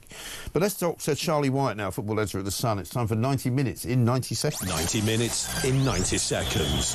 From The Sun. Very good morning to you, Charlie. Good to see you. England made trainer into Miami FC's ground, it says here, for the World Cup. Fascinating. Yeah, so basically, as we know, England have now qualified, predictably, for the World Cup, which is going to be played in very hot conditions. So Thomas Tuchel very keen for England to spend 9 or 10 days acclimatising.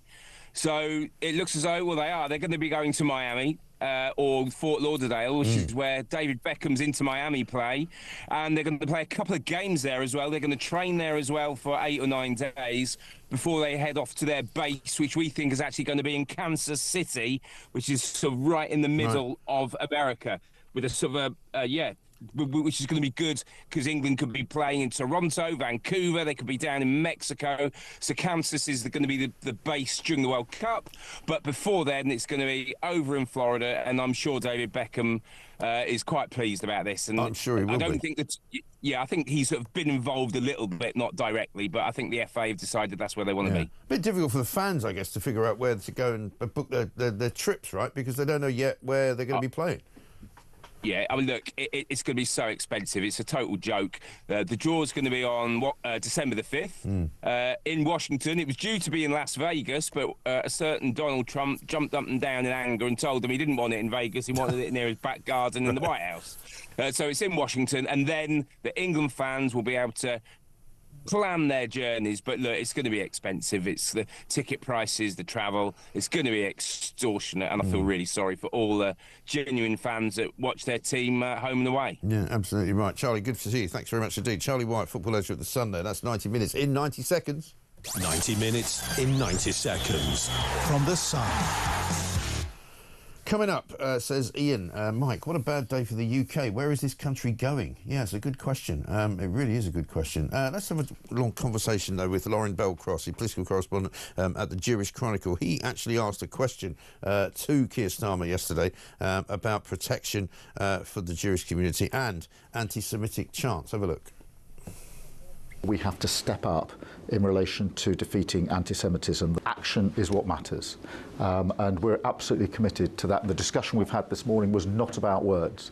It was about what are the actions that are going to follow through from this. We're putting in an additional £10 million for the protection of the Jewish community. We want to work with you on that to really step up the work that the government is doing and to make sure that every single member of our Jewish community in this country feels safe, secure, and that this is where their home is. This is the country they are part of, and it's our job to make sure that that is absolutely reflected in a deep sense of security in this country. That's what he said yesterday, right? However, this morning, he still hasn't said anything about Maccabi Tel Aviv fans being banned from going to a football match in Aston Villa, in Aston in Birmingham. He says it's a wrong decision, but he's not. He said action, not words. Well, he hasn't done any action, has he? Lauren, very good morning to you. Good morning, Mike. Thanks for having me. Good to see you. We played the wrong clip there, actually, because we've got the real one now. Have a look. The marches, it's the cumulative effect of the marches, the repeat, and the impact that has on so many people. But also what is said, what is chanted by some, not all, within the marches, I think we need to absolutely address, and that's why I've asked the Home Secretary to carry out a review, and she's already moving on the cumulative impact. But just to push you on that specifically, so do you think, for instance, that the chant for the river to the sea, Palestine will be free, is that an anti-Semitic chant in your view? Yes. Yeah, OK, and so you've taken, that puts you in a different position to, say, the Mayor of London, who says that that's not, and it's dependent on the context. Well, I take a strong view on this, and we've dealt with cases in my own party where people have used that expression and we've taken action against them. So I'm not just saying it to you here today. That is the history, that is the record that I have as leader of my party. So he thinks from the river to the sea is an anti-Semitic chant. Unfortunately, he doesn't seem able to convince his counterpart, the Mayor of London, who's responsible for policing those pro-Palestinian marches where the chant keeps being made. It's one of those cases where even from the start of these marches, so around the eruption of Hamas's violence on October the 7th in Israel 2 years ago, there was widespread outrage at Suella Braverman, the former Home Secretary, for calling them, which I think a lot of people in the Jewish community agree, hate marches, because a lot of people, not everyone on the march, but there was a lot of anti-Semitic signs that sort of compare Israel with Nazi Germany, which, if you know your history, is sort of probably the most deliberately offensive comparison you can make, because it's nothing like it. It's a war, it's an awful war, but it's not the same as the mass annihilation of Jews, as was what the Nazis did. Yeah. And I think sort of there was more outrage at Suella Braverman calling the protests hate marches than there was at the content that is said on them by a substantial amount of people. It was interesting, therefore, to see the Prime Minister take quite a strong, robust line and say, these are unacceptable. He was making his remarks at the Community Security Trust, CST, which, for your viewers and listeners who don't know, this is an organisation that protects the Jewish community, provides security for Jewish community buildings. Right. And, the terror attack in Manchester a few weeks ago, it was volunteers from there who prevented an even bigger atrocity taking place. And I think the Prime Minister started the day going there and promising some concrete pledges, including an additional £10 million to protect the Jewish community. So it started from, speaking to people there as well. They seem to be quite a good reception to what the PM was promising. And it then ends up with, this decision by, whether it's the police backing this decision by this advisory group saying, oh, actually, we cannot protect the security of Jewish Israeli fans who want to come to Birmingham to support their team. I think probably if the number 10 grid were planning how their day would go, I dare say that's probably not what the headline they wanted. No, exactly right. But I mean, as we said, he uses those actual words, action, not words. But so far, words is all we've had on this particular story up in the West Midlands, because the police there have seemingly taken this decision unilaterally to not allow these people to come to watch their own football team. So do you think he's going to do anything about it? Well, it's going to be very interesting to see what can be done, because you've got pretty unanimous political agreement, with the exception of Ayub Khan, the pro-Gaza local MP, and Zara Sultana, who's, another one of these Corbyn pro-Gaza former Labour MP. But she's saying, oh, no, we need to ban all Israeli teams. But across the political spectrum, from the Liberal Democrats, Reform, the Tories, Labour, all are pretty robustly condemning this decision. Now, speaking to some government sources, I understand that, this decision was an operational decision and police are operationally independent of the government. Yeah, they always say that when they want to get out of the hole, though, don't they? Well, I understand from the government, speaking to government sources, that, they are working on what can be done to ensure the game goes ahead with fans' presence. But, there is such political pressure with particularly Kemi Badenoch, leader of the opposition, saying, that the Prime Minister needs to show leadership on this and take decisions. Richard Tice, the Deputy Leader of Reform UK, has put specific questions to the police authorities in Birmingham, in the West Midlands, to see what can be done about this. So I think I'll be very surprised if there isn't some kind of change in the line by the end of today, purely because of the big outrage that there is. And I think it says a lot about our country if an operational decision by a police force is that, for their own safety, we are going to ban Jewish fans from attending. Right. To me, says you can't secure your streets, and you're admitting that you're not in operational command of your area. Yeah. I mean, so I saw someone point out that actually at the World Cup in Qatar a few years ago, 20,000 Israeli fans went there, and this is a sort of Muslim country, with robust security. So why is it that a country that doesn't even recognise the state of Israel was able to provide security for Israeli fans who went there, and operationally the West Midlands Police seemingly say, oh, actually, no, we can't? Yeah, I know. It's a shocking state of affairs. It really is. Lauren, good to talk to you. Thanks very much indeed. Lauren Belcross, the political correspondent at the Jewish Chronicle. Stephen Dorset says Villa should withdraw from the tournament if they can't welcome and host opposition supporters. I think that's right. Coming up in the next hour, we've got a special announcement to make. We've got Robert Jenrick coming to speak to us. We're also going to be talking to Katie Perrier as well. We've got loads going on. We'll take your calls as well. 0344 499 1000 is the number. This is Talk.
Majesty.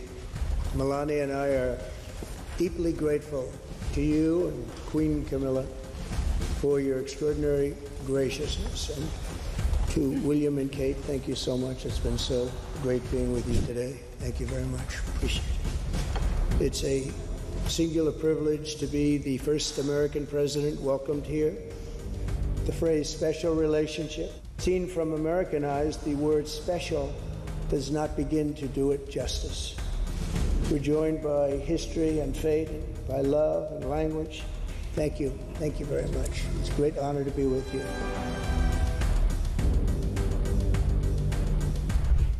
Security remains the cornerstone of this special relationship.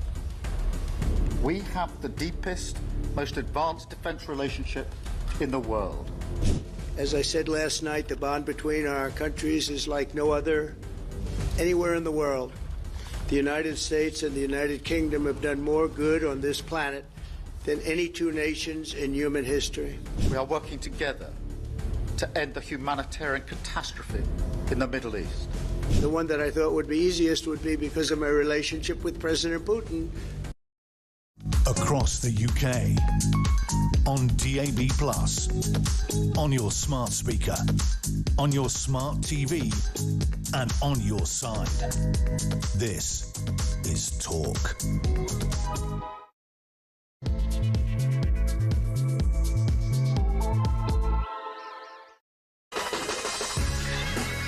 Welcome back to Morning Glory. It's coming up to just after 3 minutes past 9. It is, of course, Friday. It is the 17th of October. We've reached the end of yet another week, but it's been quite a remarkable week. It started on Monday, of course, with the release of those 20 living hostages in Israel, getting them back from Gaza, getting them back from Hamas, all 20 of them.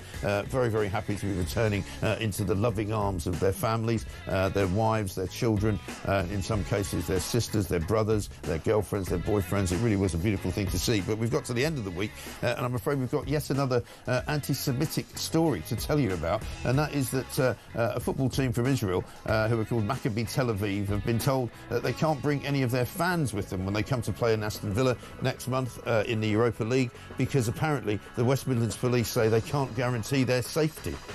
I'll just say that again. The West Midlands police say they cannot guarantee the safety of Israeli football fans coming to Birmingham. Why?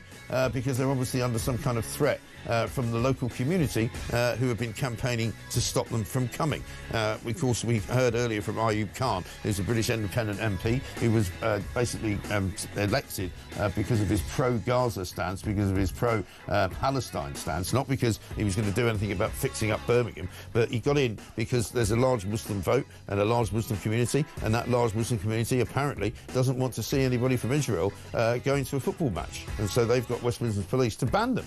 Seems absolutely outrageous. Robert Jenrick's going to talk to us about that coming up a little bit later on. He's the Shadow Justice Secretary. Of course, you remember it was only a couple of weeks ago that he went up to Birmingham, into Handsworth, and was told that he was a racist because he said, you know, I didn't really see any other white faces. Parts of this country have become ghettoised. There's no doubt about it. Parts of this country have become no longer British. And one of these places, of course, has now made a decision that the West Midlands Police have endorsed, which is that we don't welcome people from Israel into Britain. And I think that is a day of great shame for this country. 0344 499 1000 is the number. Richard Holden's here as well, Shadow Transport Secretary. We're going to talk to him about the latest nonsense from Rachel Reeves, who's still over in Washington trying to convince herself that the economy's growing. That's what she keeps saying. If she keeps saying it often enough, maybe she thinks it will. The only thing that's growing is unemployment. The only thing that's growing is inflation. The only thing that's growing is hopelessness about the way that she's running the government's economy. 0344 499 1000 is the number. We're going to talk about China, of course, as well. Big problem for Keir Starmer. He still hasn't got out of the mire on that one. This is Morning Glory. Let's get it on.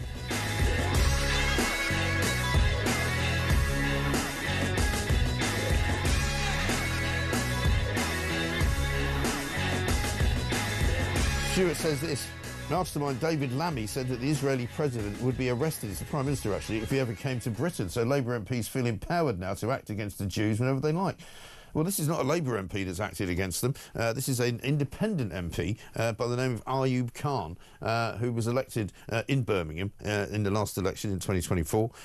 He now says, he's Pakistan-born, by the way, this guy. He now says that he's going to celebrate the Israeli fan ban. We'll hear from him in a little while. Let's say a very good morning first, though, to Mr. Richard Holden, MP, Shadow Transport Secretary. He's down in Westminster for us. Richard, very good morning to you. Hi, Mike. How are you doing? Yeah, very well indeed. Very well indeed. I see that you've been talking about Rachel Reeves this morning on Twitter. She's driven a multi-billion-pound black hole in the British finances. She's coming for cab users. Basically, she's running out of road, is what you say. It certainly is. She is coming. We know that the government had a legal case this year, which they lost, trying to impose basically VAT right across cabs and private hire across the country. We now think that in the budget they're going to make this change, which would mean an extra 20% increase on every taxi and private hire journey people are taking across the country. And who takes these people? Well, it's people going to medical appointments. It's those families on their way to the airport for a holiday. It's people, you know, doing night shift work and things like that. Yeah. We are going to see the government coming again. They're going to go everywhere they can, and it's quite clear to me that the latest people in their sights are now taxis and private hire firms up and down the country. Yeah, I mean, what we do know about Rachel Reeves is that she's completely and utterly deluded. I mean, we've got a clip here I think we can play you, in which she says the economy's actually growing. Have a look. Britain's economy is growing again. We led the G7 in terms of growth in the first half of this year, and the IMF, who is the world's most foremost economic forecaster, has just revised up growth for the UK for a second time in a row. Over the last few months, incomes have been rising faster than inflation, but I know that the impact of price rises in the last few years is still taking its toll on people, and there's more that we need to do. More we need to do so that the economy and people's living standards don't feel so stuck. And that's why, as a government, we are working to keep inflation and interest rates as low as possible. I mean, I don't know who she's been talking to, but I mean, I don't know anyone who feels any better off. I don't know anyone whose wages have gone up. I don't know, unless you're in one of the unions, I suppose. But, you know, everything's more expensive. People are struggling. What's she talking about?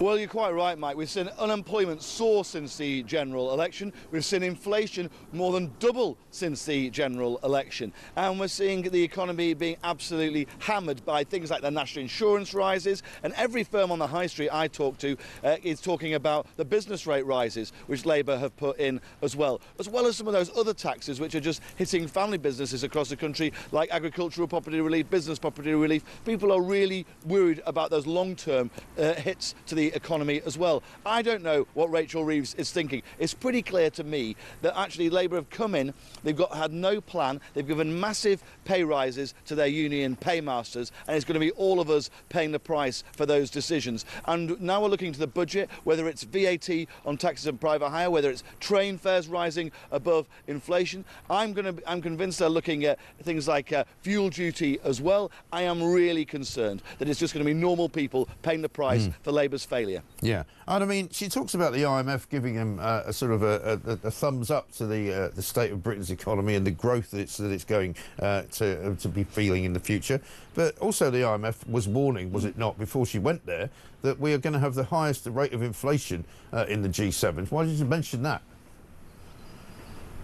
You're absolutely right. That's exactly what they were warning. In fact, there was just a few days ago that they said they revised up their estimates for inflation in the UK, and that's because of decisions that she's taking. And I'm really worried that things like this extra VAT, which we think they might try and put on taxis and private hire, well, that's just going to feed through into even more inflation as well. They are going to come for absolutely everything. It's quite clear that they are going to come with taxes on absolutely everything in this budget. You are going to be paying, you and the viewers and the listeners are going to be paying for their failure. And we need to have a new approach. We know that we have to get the welfare bill under control, but we also know that Labour MPs just won't even try and do that. They voted against trying to limit the increases in welfare, not even trying to get it down. That's what we should be concentrating on, getting the state back under control, getting welfare under control. That's what Conservatives put forward at our conference recently. We want to get civil service back to 2016 levels. I don't think that's, it's not rocket science. That would save £8 billion a year. That's what we're proposing. We've got a plan there to try and keep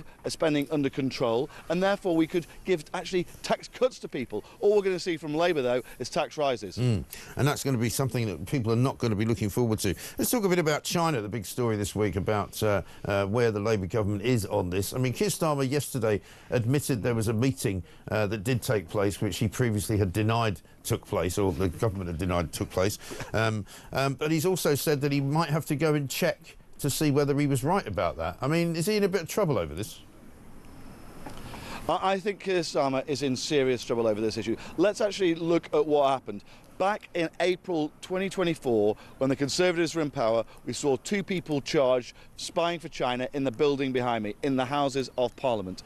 And then what have we seen since? We saw 2 extra witness statements come forwards while Labour were in government, basically quoting word for word the Labour manifesto, weakening our position on China as a country, weakening our position as a country on China.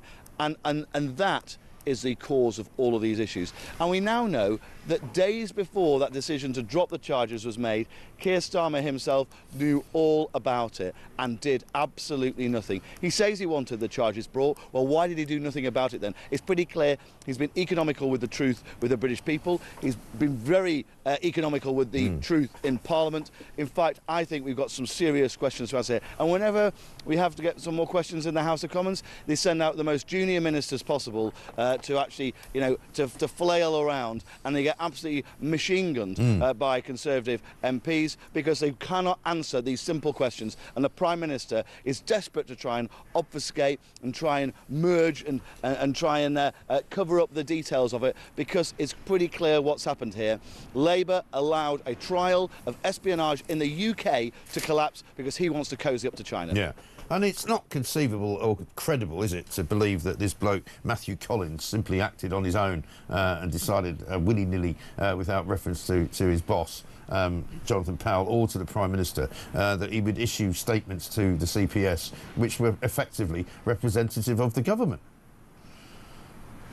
Well, it just doesn't seem credible, Mike, does it? No. Right? The idea that parts of the Labour manifesto are taken out and put in letters from the Deputy National Security Advisor to the Crown Prosecution Service without any form of political oversight, without anybody having any conversations on a political level about that. It does not seem credible, right? And yet that is what Keir Starmer is asking us to believe. It is not credible. Keir Starmer's got serious questions to answer. And also, we now know that he knew about it days before that this trial was not going to be pulled unless they provided more information.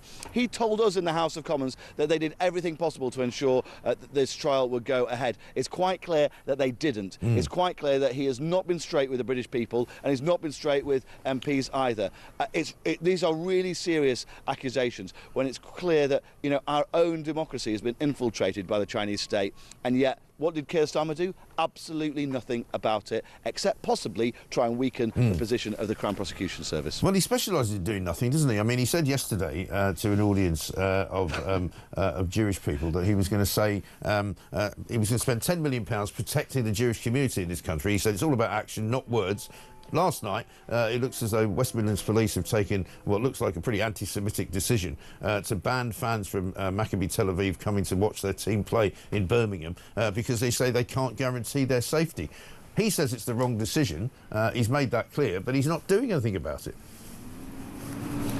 Mike, I mean, you've hit the nail on the head here. It's pretty clear. He's the Prime Minister, right? He is in charge, right? He runs the police, right across the country via the Home Office, right? He could ensure that this match went ahead if he wanted to. Instead, we've got some soft soap, warm words, but absolutely no action.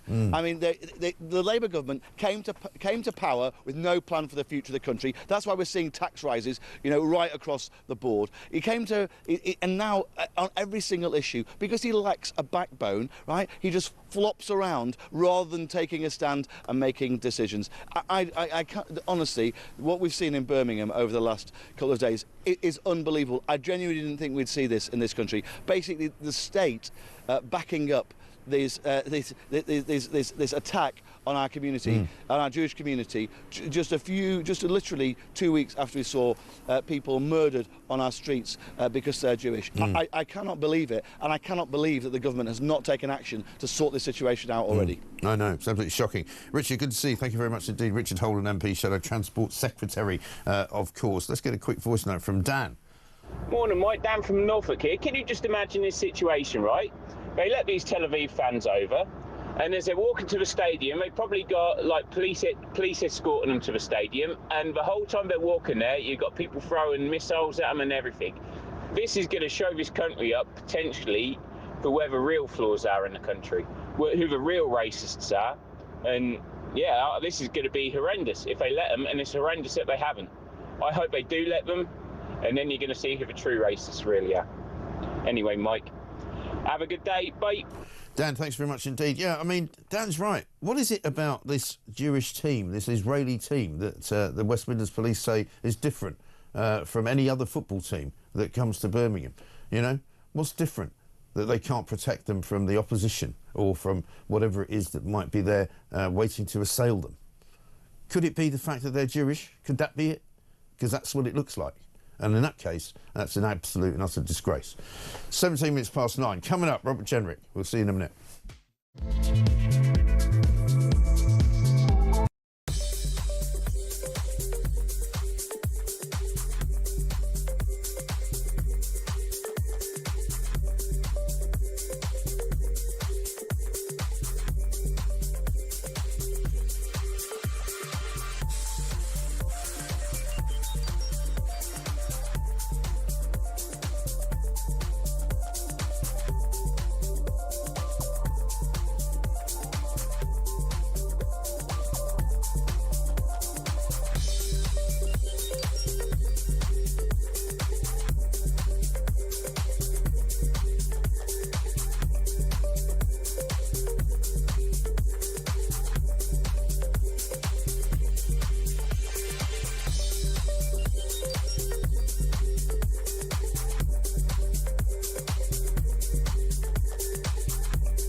My home has been broken into, my files have been ransacked, somebody has been put in my office by a hostile state, and two parties are playing politics with it. This is national security of the United Kingdom. And the government's response is not, as mine was, do everything you can to make sure the prosecution works, but no, process. Well, who the hell's side are you on? This isn't about the bureaucracy, this is about leadership. We're not sent here to be civil servants, we're sent here to lead the country and to make decisions.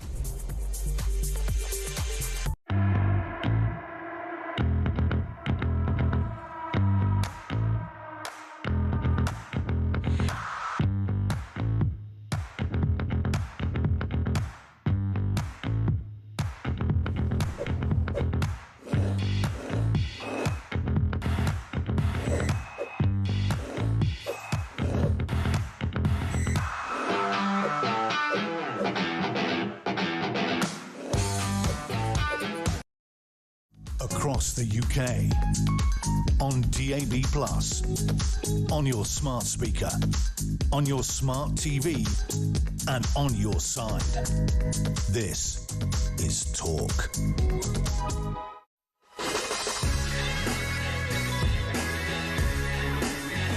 Welcome back to Morning Glory. 21 minutes past 9, I should say.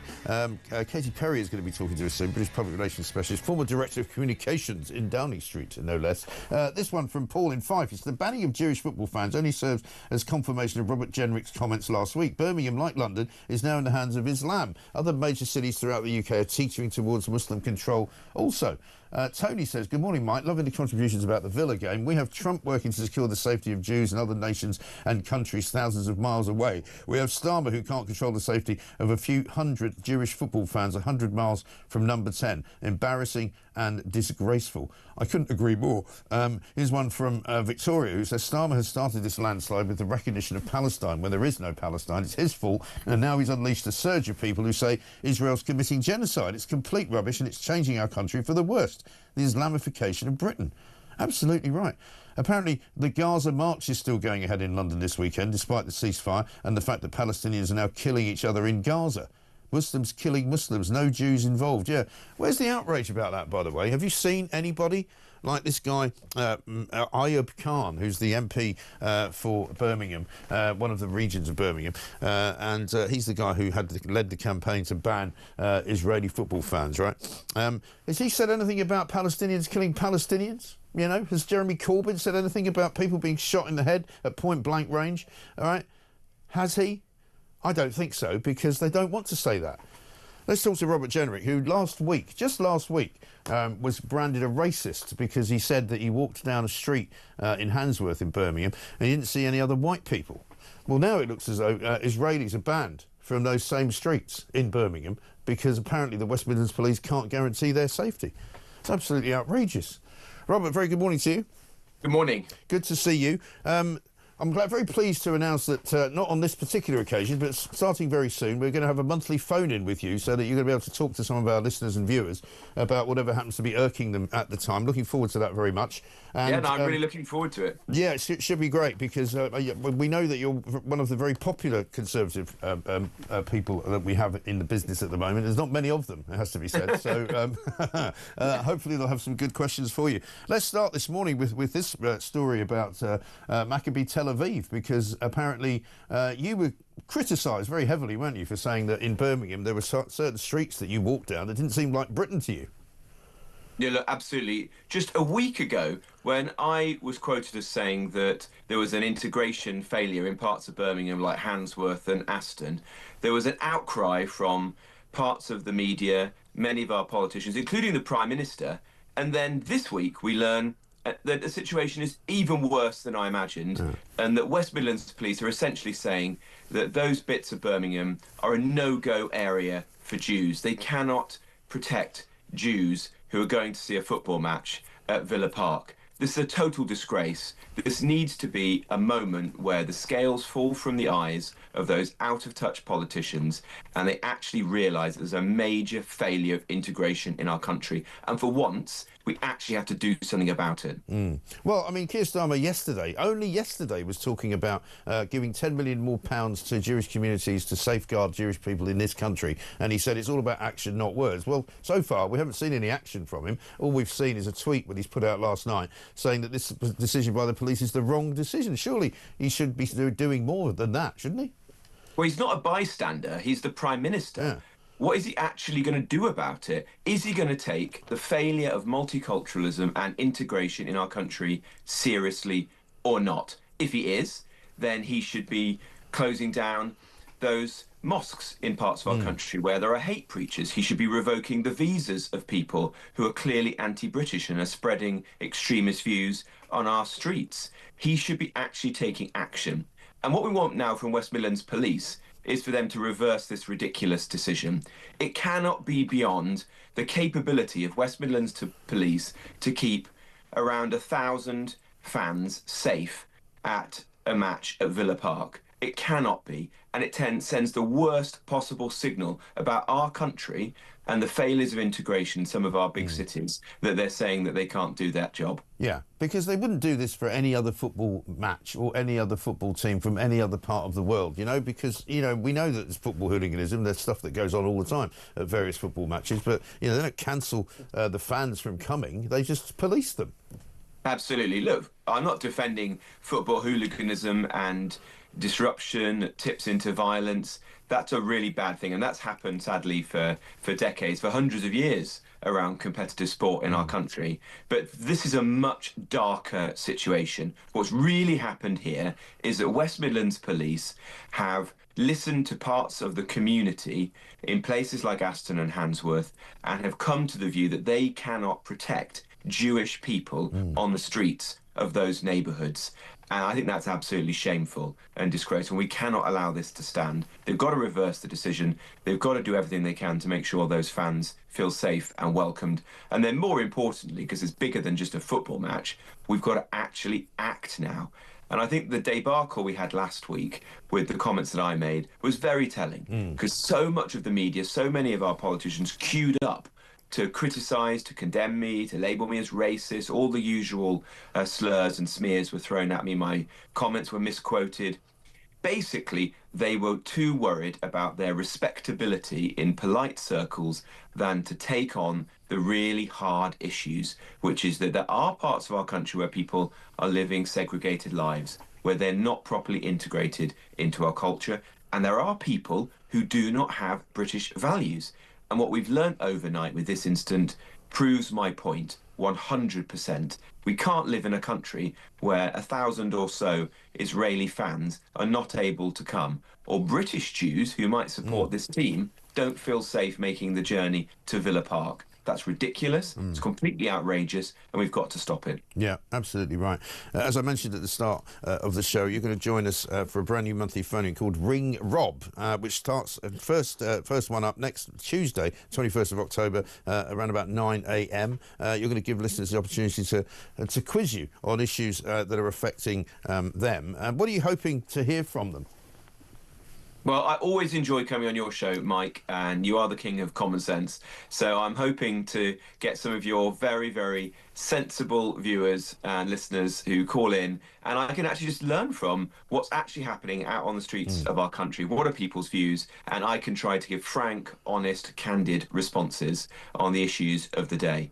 And so I'm really looking forward to it. I'm off, Mike, to get my wisdom teeth taken out. I've had one taken out yesterday, and I'm having the next one taken out later today. So hopefully I will be recovered from that in time for Tuesday. Let's hope so. You'll be lucky to have got an appointment, by the way, because a lot of people out there will be ringing you in to say, where'd you get the dentist from? Because we can't get one. Fair enough, yeah. Exactly right. Robert, good to see you. We'll look forward to seeing you on Tuesday. Hopefully you don't take too much pain having your wisdom teeth taken out. This is, of course, the first of its kind. Ring Rob, coming up next Tuesday morning, 9 o'clock. It's going to be a monthly phone-in with Robert Jenrick, the Shadow Justice Secretary, one of the more sensible members of the Conservative Party, who is, of course, joining us for a monthly session, the first of its kind on TalkSport. TalkSport, the first of its kind on Talk. Sorry, I've had TalkSport on my mind because of the Aston Villa story. It's 9:29. Coming up, we'll speak to... who will we speak to? Katy Perry next.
across the UK, on DAB+, on your smart speaker, on your smart TV, and on your side.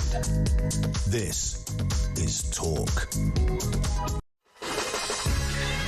Welcome back to Morning Glory, 9:32. I'm Mike Graham with you all the way through, of course, until 10 o'clock. Alex Phillips is going to be here then, taking you through till 1 o'clock. Playing of the week tonight, of course, coming up around about 7 o'clock. You won't want to miss that. Lyndon Middlesbrough says this: Birmingham and other parts of our country are now reminiscent of Nazi Germany or apartheid in South Africa. Jews being banned from watching a football match in our second largest city shows the extent to which its moral compass is in the gutter.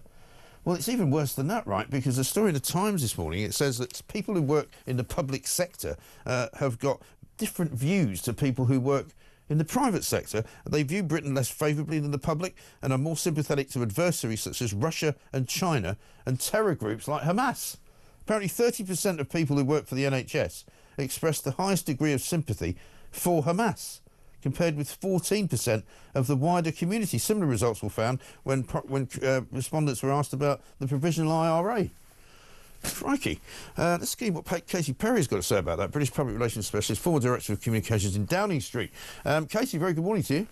Good morning, Mike. How are you? Yeah, not bad at all. Big story today about this football match being sort of affected by the fact that an Israeli team is wanting to come to play football in Birmingham, and the fans are told they can't come because their safety can't be guaranteed.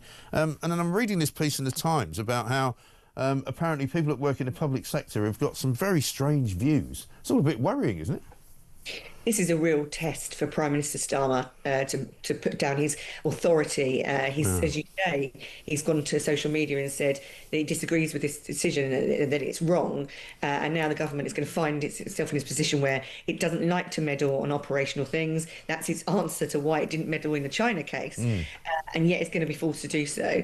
Really, you cannot have a scenario where people aren't welcome in Britain because there is some kind of divide. There is too much danger. Their safety cannot be guaranteed. That can't be allowed to happen. And so Keir Starmer needs to do everything in his power to make sure this goes ahead, because on the face of it, this just looks like a regular football game. It is so much more than a regular football game. It's to make sure that on a world stage, we are showcasing that, of course, things like this can go ahead. Yeah. And that people are welcome and cared for in Britain in terms of our neighbours. I don't want to go down that route of all Muslims feel this way in Birmingham. They do not. There are many people that are caring. You can dislike Netanyahu and dislike Hamas. You don't have to take sides here. What you can be really clear about is that people should be welcome and that, of course, their safety should be guaranteed. If I was Keir Starmer today and I was advising him as his comms director inside Number 10, I'd be saying, do you know what? If you have to bring in the army, bring in the army. Yeah.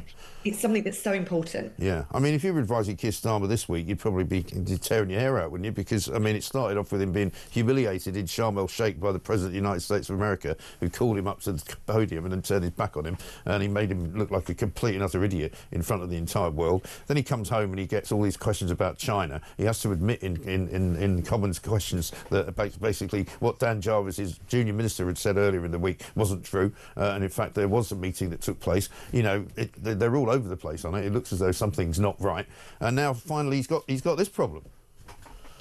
It's not been a great week for them off the back of what they consider to be a relatively successful party conference season for them.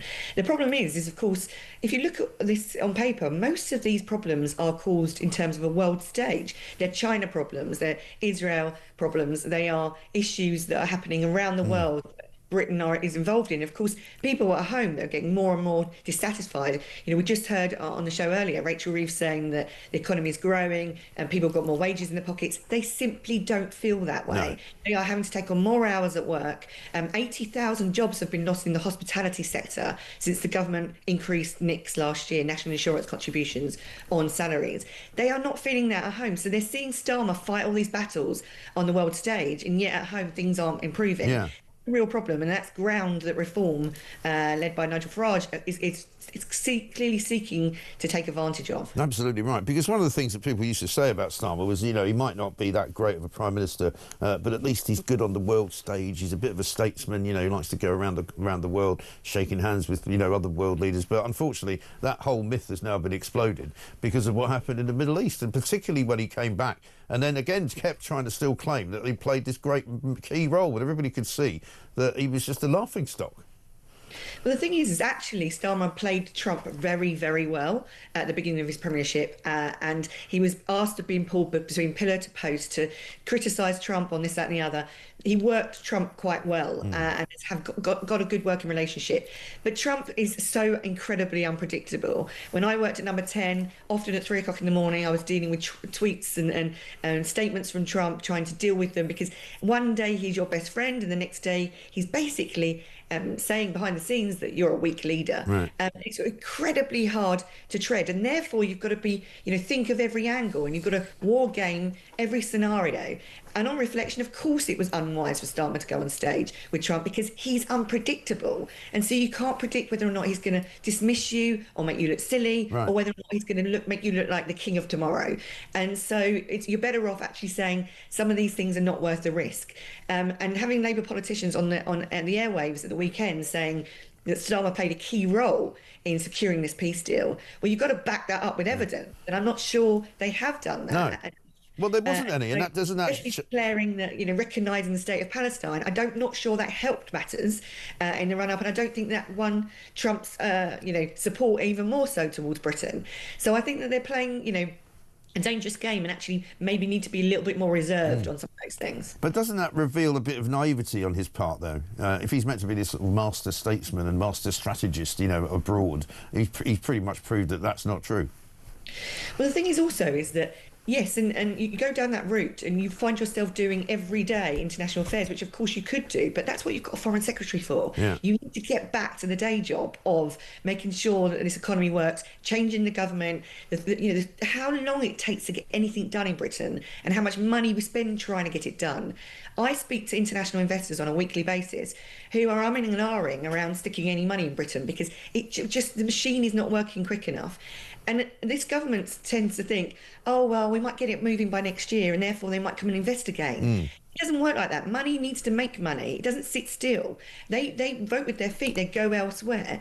And if you look at the forthcoming budget, all we're being told is there's going to be, hits on the wealthy, that those that are aspirational, that maybe come from nothing, who, when they bought their assets, they already have paid the tax on those assets.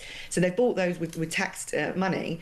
Are going to be hit even harder. And what are those people going to do? They're going to look at the first plane out of here and they're going to go and relocate to Dubai. They're going to go relocate to Italy. And so that's not going to give them the kind of income that you need. So that the taxes that we're looking at and in the budget coming up are possibly going to fall on the middle classes that can't afford any more costs. So there really needs to be more attention focused on how we can get this economy motoring, how we can get growth in the regions. I'm looking forward to hearing from politicians in the next few weeks regarding the investment summit in the West Midlands to see how that plays out, what kind of announcements they might make there. But the focus really needs to be on cracking this problem here in Britain rather than necessarily dealing with everything around the world. Yeah, exactly right. Casey, good to see you. Thank you very much indeed. Casey Perry, words of wisdom for Keir Starmer. I wonder if he'll listen to them. He could have the show on, couldn't he?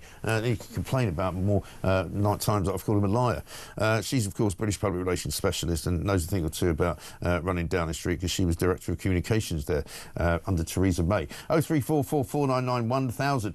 Mike, who's pulling the strings in the UK, says Neil. In my view, it's the Muslim lobby. For a group that represents only a single-digit proportion of our population, allegedly. It's amazing the power they have. I, for one, am fed up with it. The country's in a death spiral. Yeah, I think you and a lot of other people as well. Let's talk about ID, though, and a digital ID scheme, because guess what? Today, the government has apparently launched a veteran card, which will be used to test the UK government's digital ID scheme. Let's talk to Hugh Andre, CEO of We Served, of course, a former military man himself. Hugh, very good morning to you, sir. Good morning, Mike. How are you? Yeah, good to see you. Very well. What's all this about? It kind of came out of the blue, didn't it? It's former military personnel used to test and refine the government's digital ID scheme. I don't think it's come out of the blue. Veteran ID cards they started issuing them in 2017. 20,000 give or take, leave the armed forces every year. So what's that? That's 8 years ago. So there's probably 160,000 veterans who already have a physical ID card. I had a conversation with a veteran a couple of weeks ago and I said, what do you use your veteran ID card for? And he replied, scraping ice off the windscreen in the winter. Yeah. And this is really the issue. What does it do? Right. Where's the value?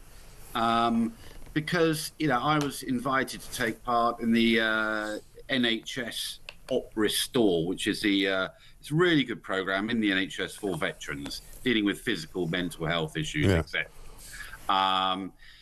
But even they said, yes, this is for veterans, but we have a national health service. So you may have dodgy knees, Hugh, and yes, of course, we'll try and sort them out if it was due down to military service. Right. But if the chap in the bed next to you screaming in agony, guess what? We're going to deal with him first. Yeah, right. So this veteran's ID card doesn't get you up a chain, doesn't get you any further.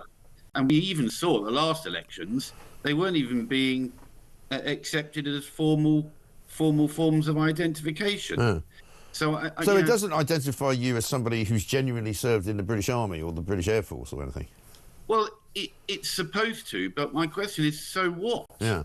Because, we served, we accept them as a formal form of identification, along with ID card, proof of service certificate. There are numerous forms of official paperwork to confirm that a man or woman has served. Yeah. But when they come on our platform, they get jobs, they get training, they get discounts, they get free tickets to Surrey County Cricket Club, they get cheap insurance. There's value in it. And we just don't see what the value is. Right. Then, of course, you get to trust. And this is where they fall over. We have a government who's now repealing the Northern Ireland Legacy Act. Yeah. It's going to go after veterans.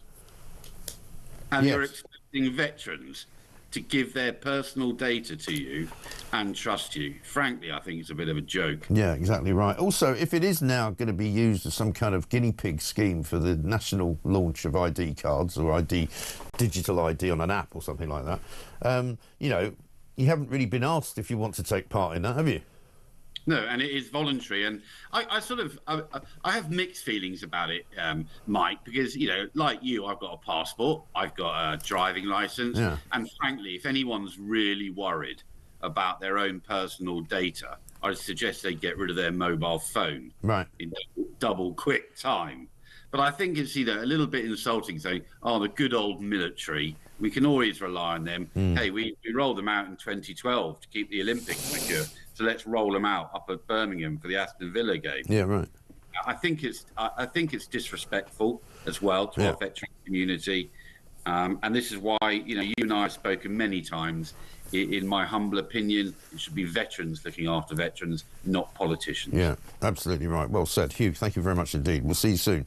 Hugh Andre, CEO of We Served, a great organisation, which, as he says, if you join it, you get discounts. You get, reasonably good advice about careers. You get found a job if you want one. You get found places to go and work if you need to. You get found places that you can find advice on all manner of different things if you're struggling with anything. You can get discounts on healthcare and stuff like that as well.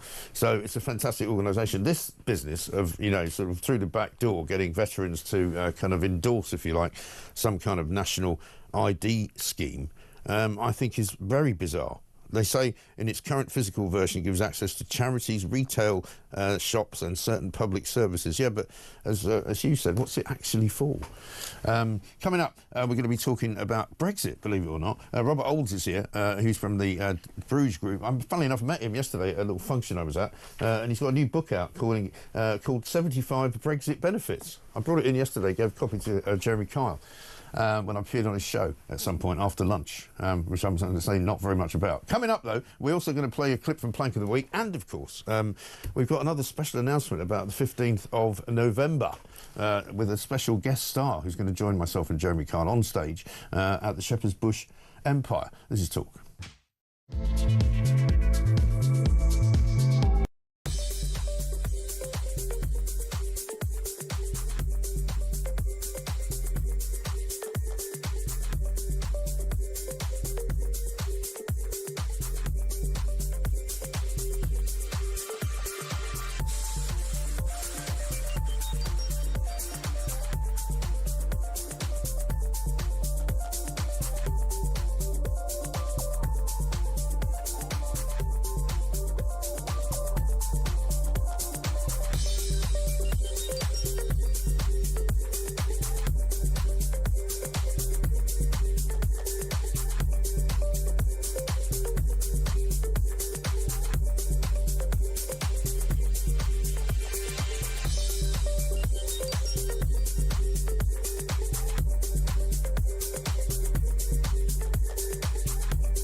look, I mean, why did they politically assassinate me in the most unchristian and clumsy and unfair way? I don't even have to ask them that. You know, that's going to be played out in court.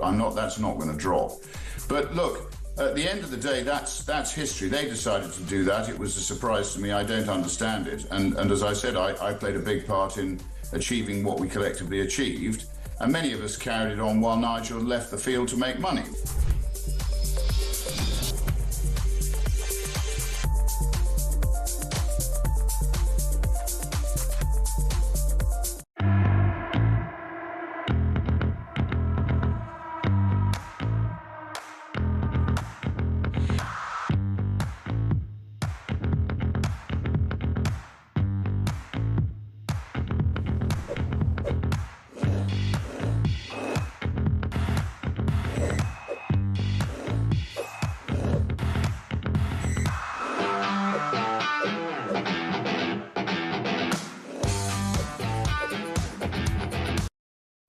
Across the UK, on DAB+, on your smart speaker, on your smart TV, and on your side.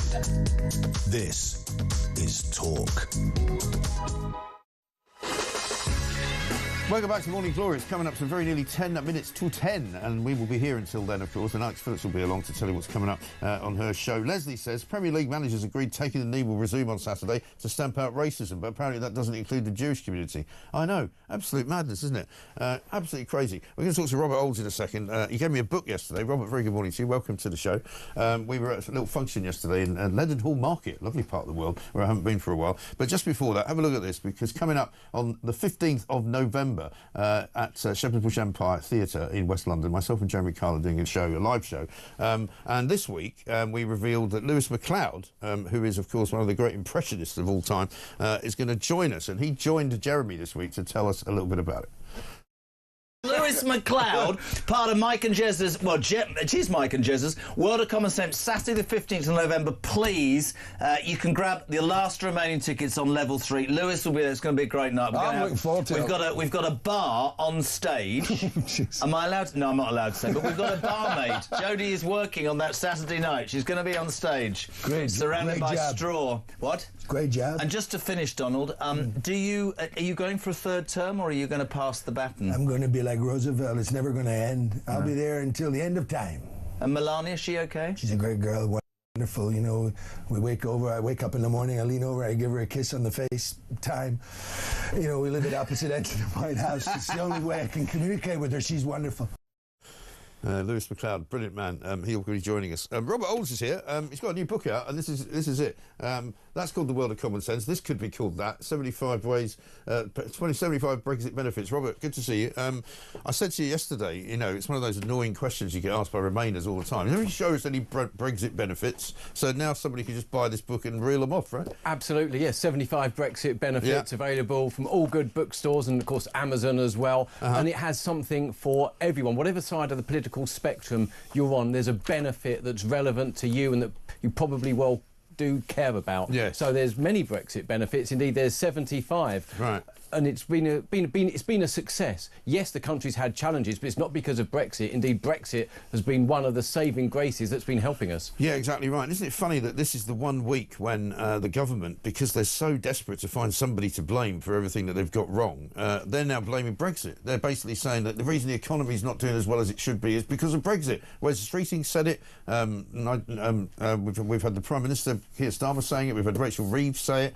Why do you think they're trying to start up that whole argument again? Well, they're making a mess of things. They don't know what they're doing. They're incompetent. They're doing the wrong policies. But I think the real reason is because they've been thinking about how do we deal with Nigel Farage. Nigel Farage is going to be taking all our seats with Reform UK. They're going to be breaking down the red wall. And so they're thinking, they thought about, oh, well, let's stand close to him. Right. Let's try and out-Farage Farage. And then they've settled on trying to just attack him and blame Brexit and blame him for everything in the hope that they'll shore up some of their support if and when there's going to be an election. Yeah, because they worry, don't they, that that they're going to be completely wiped out in the local elections coming up. In fact, I was just reading this morning that they're now talking about trying to postpone more of them. You know, the 7 sort of local county elections where they were rearranging places, I think East Sussex and West Sussex, and there's 5 other places.